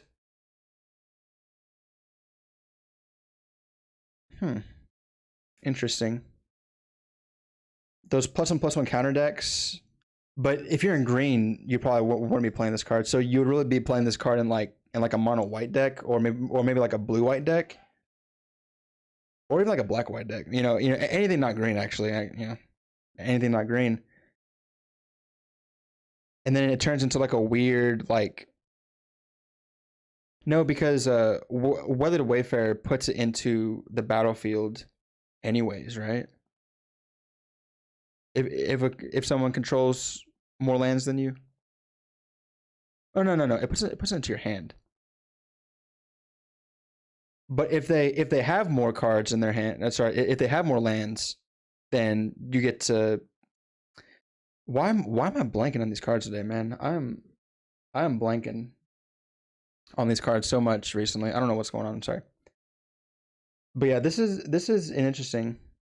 This would be a finalist for that runs together forever. Oh yeah.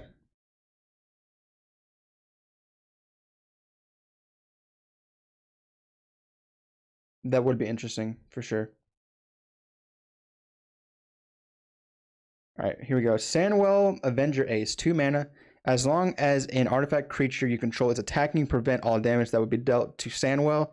Whenever Sandwell becomes tapped, exile the top 6 cards of your library. You may cast a vehicle or artifact creature spell from among them.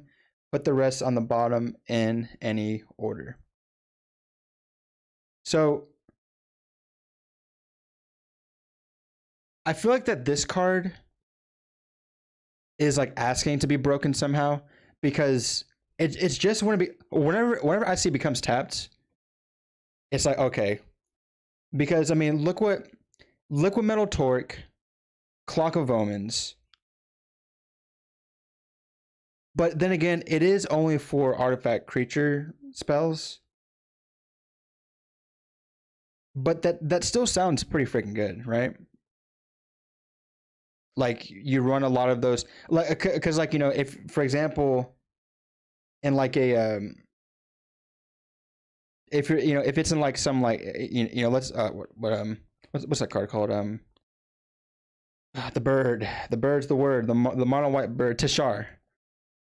If Tashar has like artifact creature based combos, like maybe this might be able to find one, and it's only 2 mana too. If it's an artifact cast, but then again though, no, I'm sorry, I'm so dumb, because you have to cast it with the mana cost. I thought it said just play them without paying the mana cost. Read the card, explains the card, people. That's all that it is. But yeah, that makes it a little bit worse. But I mean, digging deep, 6 cards to find one of those. But then again, though, the rest go on the bottom. So I mean, I don't know. This might be like a funny card and like in like some deck that runs vehicles or something like that. But I don't know if it's gonna be good. Like in this, as a commander trying to find. I mean, it might be. I don't know. Because if you have a way to like infinitely tap and untap this, then you just play all of your artifact creatures. No, but you need the mana though. So if you have infinite mana, if you have a way to tap and untap this infinitely, you win the game. But like you might as well just be playing some other mono white commander. So it's probably not that good. Moving on to Farid, an enterprising salvager. 3 mana, human soldier. Whenever a non-token artifact you control is put into the graveyard from the battlefield, create a colorless artifact token name. Scrap. Pay 2, sacrifice an artifact. Choose 1, put a +1/+1 counter on it and gains menace. Go to creature. And then discard a card, then draw a card. So an artifact has to go into the graveyard. Then you pay 2 mana, and then you sacrifice an artifact. And these abilities, I mean, I'd rather just play the Mishra over this. The Mishra that got spoiled. I would just rather do that. But then again, though, if you have a way to like loop artifacts, because basically this is like whenever an artifact goes into the graveyard, you can basically just like create an artifact, and then you get like extra abilities. So this would definitely be like maybe some card and the 99 or something like that to get that extra ability. And like, you know, you might be able to find some things to use with the sacrifice an artifact, choose one of these modes or whatever. So that is Farid. Glint Raker, 5 mana. It gets +X/+0, where X is the highest mana value among artifacts you control. Whenever it deals combat damage, you may reveal that many cards from the top of your library. You may put an artifact card revealed from your hand. Sorry, from them into your hand. The rest into the graveyard. I mean, it's a fun card, but I don't really think it's gonna be like. It's probably not gonna be just like something to want to have in your deck. I don't think. Oh, thank you for that like. Whoever just liked the stream, appreciate it.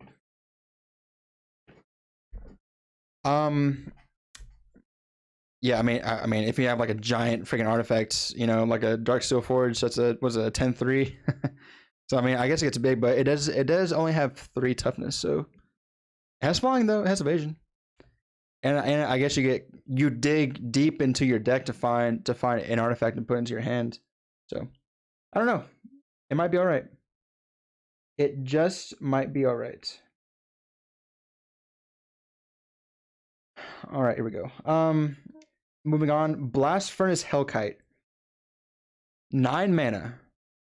Artifact offering. You may cast this spell as though it had flash by sacrificing an artifact and paying the difference. It has flying and double strike. Creatures attacking your opponents have double strike. This is so not only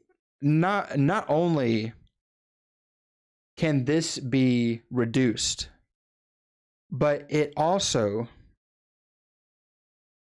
can get flashed, so you can like get somebody good with this, and it's only your opponents. So sorry, creatures attacking your opponents. So you're also helping to kill everybody else with this guy. It's pretty cool. Important note for Glint Rider is that you put the cards in the yard. Could be good for Mirrodin Besieged. Yeah, I remember Glint. Or maybe I'm thinking about another Glint card.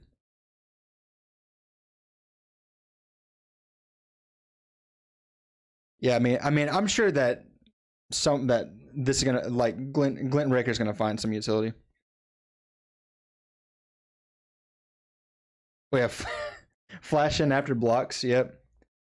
Like this card reminds me a lot of Reigns of Power, where like it's like you can use it for yourself, or you can use it between 2 interactions of like freaking other players. I do like that like you can reduce the amount to. You can just reduce the amount of this down by like and it has flash, but also the creature itself has flying and double strike too. So it's like, let's say you sacrifice like a 4 mana. I mean, one even higher, like a 6 mana artifact. You're paying 3 mana for this. Like it's very interesting for sure, to say the least. But moving on to I think these are the last ones. I'm not gonna go over the Transformers cards. Maybe I can go over them in like another whatever. But I'm just going over the Brothers War stuff. Thopter Shop, 3 mana. Whenever one or more artifact creatures you control die, draw a card. This ability triggers only once each turn. Pay 2 and a white, tap it, create a 1/1 colorless Thopter artifact creature token with flying. So another sad day because, you know, this would have been really interesting in my side deck. But it's freaking in white.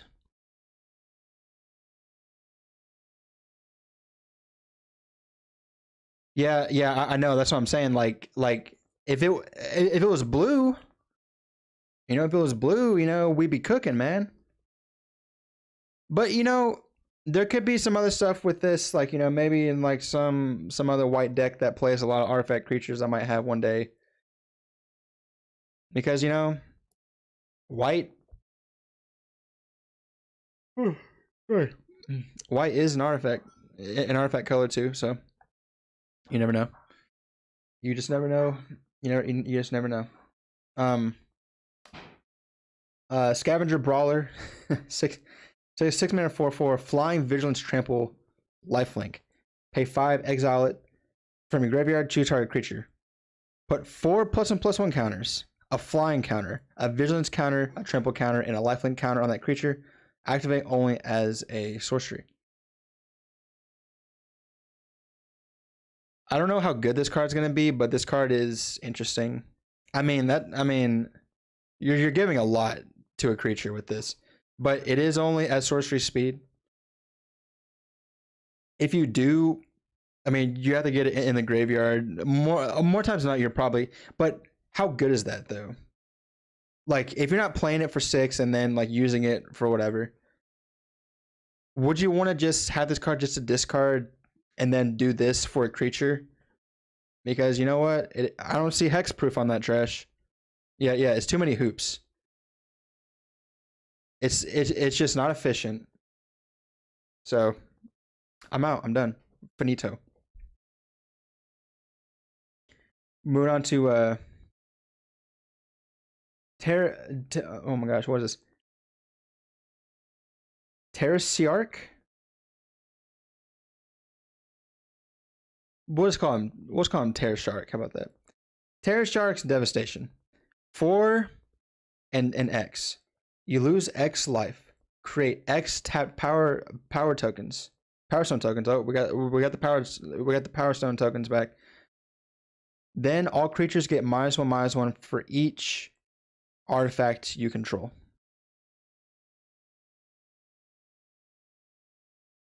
So at its, if you don't put anything into X, it's like Dark Salvation. Right. Because really, if you don't even look at the X, if you just pay 4, all creatures get -1/-1 for each artifact you control. That's so dependent. Like it's dependent on, now the difference between this and like someone like freaking Mutilate, for example. You're always playing swamps, right? If you're playing Mutilate, then you're playing swamps, and you know, at 4 mana for Mutilate, that's -4/-4 if you have 4 swamps. 4 mana for this, if you have no artifacts, is like nothing. So to even get it to get any kind of kill, you have to put mana into it. And 6 mana would just be -2/-2. And what, you get 2 Power Stones? Like, no. But if you have the artifacts, then you're looking pretty freaking nice. You know what I'm saying? But not really a fan. Moving on to Wreck Hunter, 2 mana, flash. When Wreck Hunter enters the battlefield, choose target player. You create a tapped Power Stone token for each non-land card in that player's graveyard that was put there from the battlefield this turn. So once again, tapped Power Stones. It's dependent on if someone had cards go into the graveyard. Now, I mean, but this does have flash though, and like these are very like dependent on like what your deck can do, right? So like 2 mana flash. Let's say someone like wiped the board. Oh no! It's a player, but you can also choose yourself too. So like let's say you're like churning your wheels, and then you have Wreck Hunter.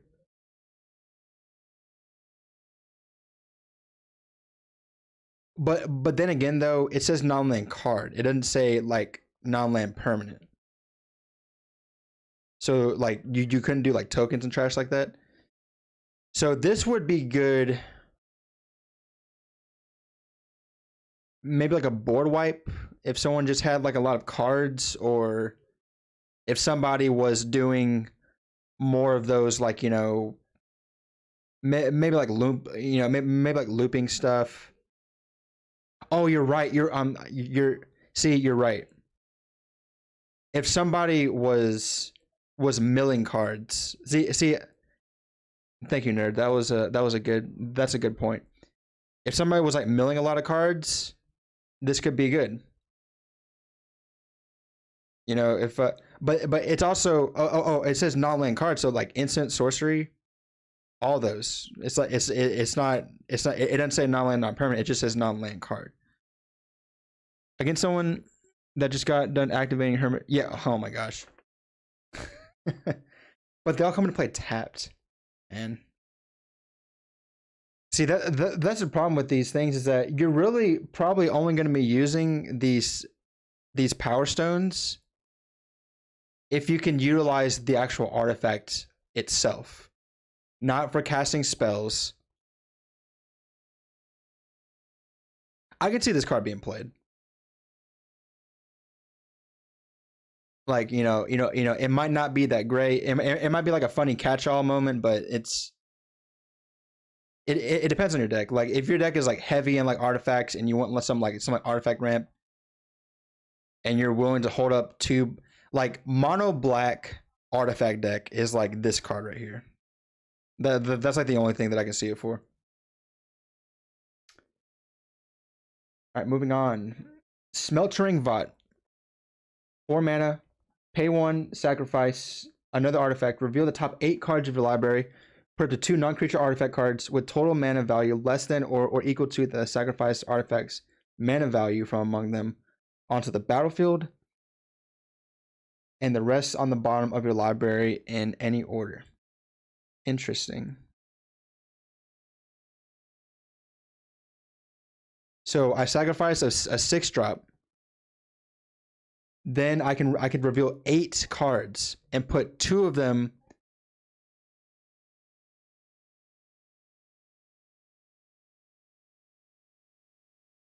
That's insane. See, this is a card I should be putting in my card deck. Like, my gosh, dude. Like, I sack a 6-drop, I look at 8, and then I can put up, it says less than or equal. I can just put 2. I can do reveal 8, and then I have the possibility as like a high ceiling 2 6-drops. Oh no, that's not right. It says total mana value. So I can do like 2 3-drops, or like a 4 and 2.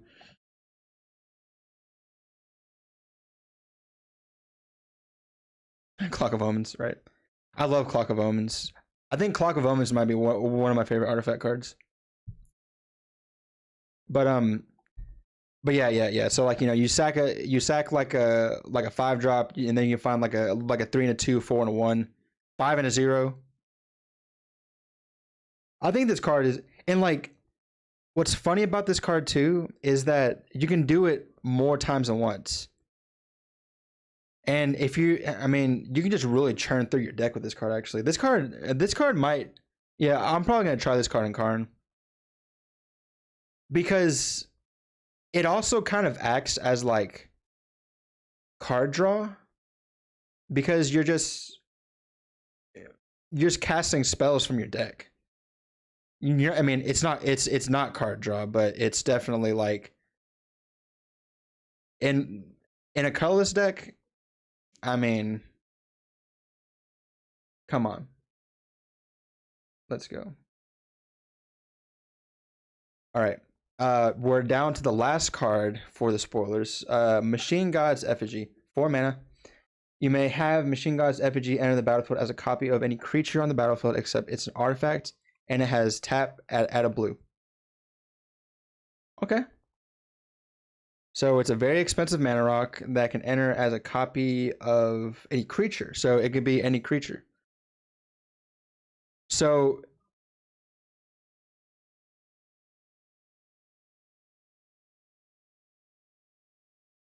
for blue, this is basically like a better clone. Like this is just a better clone. Because it's 4 colorless. You get to add, still better than a Power Stone. Right. You get to add a blue. And like I'm talking about clone the actual card, because I think clone is literally just a creature that enters as any other creature on the battlefield. And that's 3 colorless and 1 blue. So this is colorless. It gets the ability to add blue, and it enters as a creature, any creature on the battlefield, and it makes it a freaking artifact.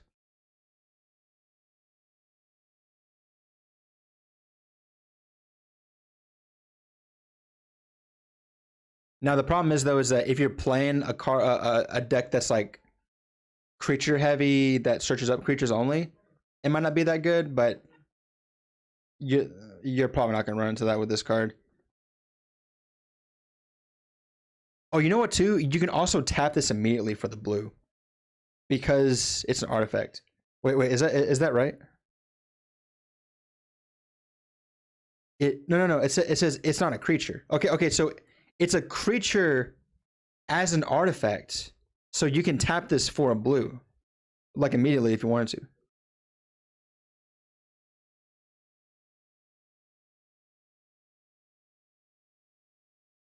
But wait, it says it's not a creature. You may have it enter as a copy of any creature on the battlefield, except it's an artifact, and it has tap add a blue.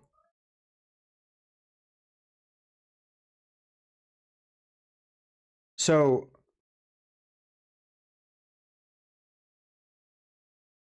I don't know why it says it's not a creature. So does it get like the power and toughness and the abilities and all that of a creature, but it's not a creature? It becomes an artifact creature with summoning sickness.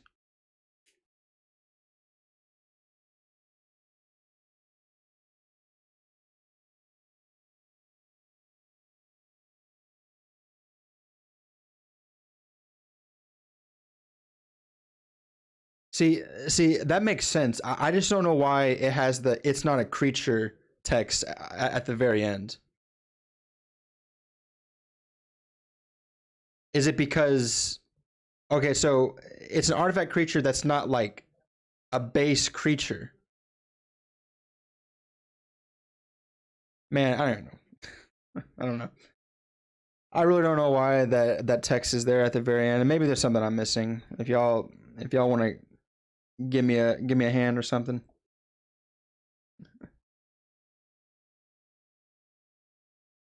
But anyways, that is going to be all the spoilers. And like as mentioned, like there are like all of these Transformers cards, which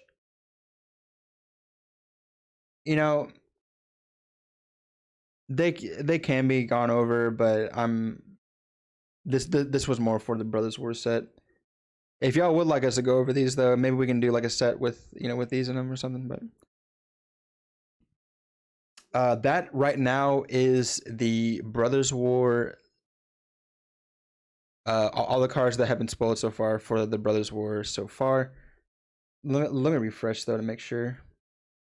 No, I mean this part not gonna make a difference. So just some things that like I would like from this set. obviously I would like more artifact commanders, which we're getting. I haven't decided on which ones I would like to make after Urza, because I did the deck tech of Urza. If you haven't saw that, you can check that out. But I mean, I'm kind of liking Mishra, mono red Mishra. I kind of like mono red. I kind of like mono red Mishra, and I'm kind of liking the tamer of Makfawa. I'm kind of liking that to make as a commander. So I might consider that, but um, if I were to be asked, like, okay, well, what would I like from this set? I actually got one of the things, which is a colorless artifact that can provide more protection, which we got that in that 7 mana artifact. Oh yeah. Astronaut is also very good too. I think see, this is something about me though. Like, I don't make a lot of like the meta decks. I'm not saying Astronaut is gonna be like a meta deck, but I also don't really make a lot of like popular commanders all the time. When I do, it's only when I'm like, okay, well, I just want to make this, so forget it. But I, I try to make decks that are like a little more niche and stuff like that. So I think that, and like I'm pretty sure that Mishra Tamer of Makfawa is probably going to be a popular one, but I might do that one or Mishra. So I was looking for those. I got the protection artifact, and it's probably going to be too much to ask, but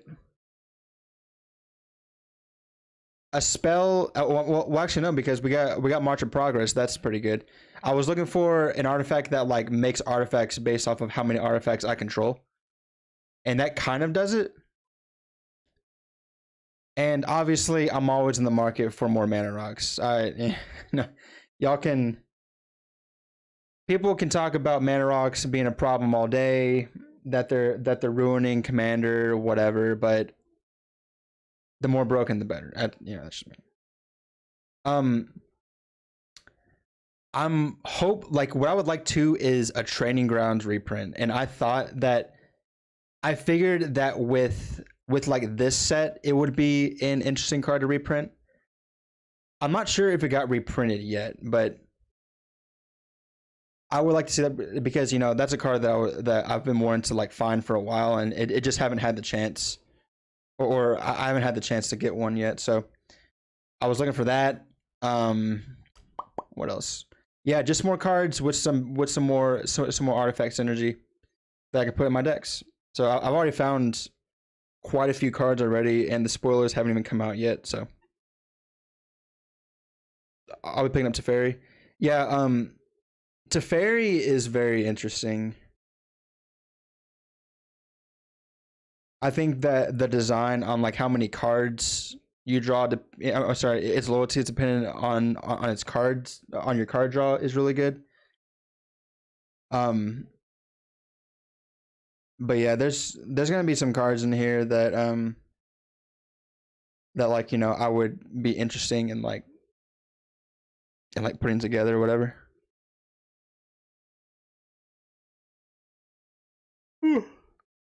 But yeah, I think that is gonna do it for me today, y'all. I hope that y'all enjoyed the stream. This is my very first YouTube stream,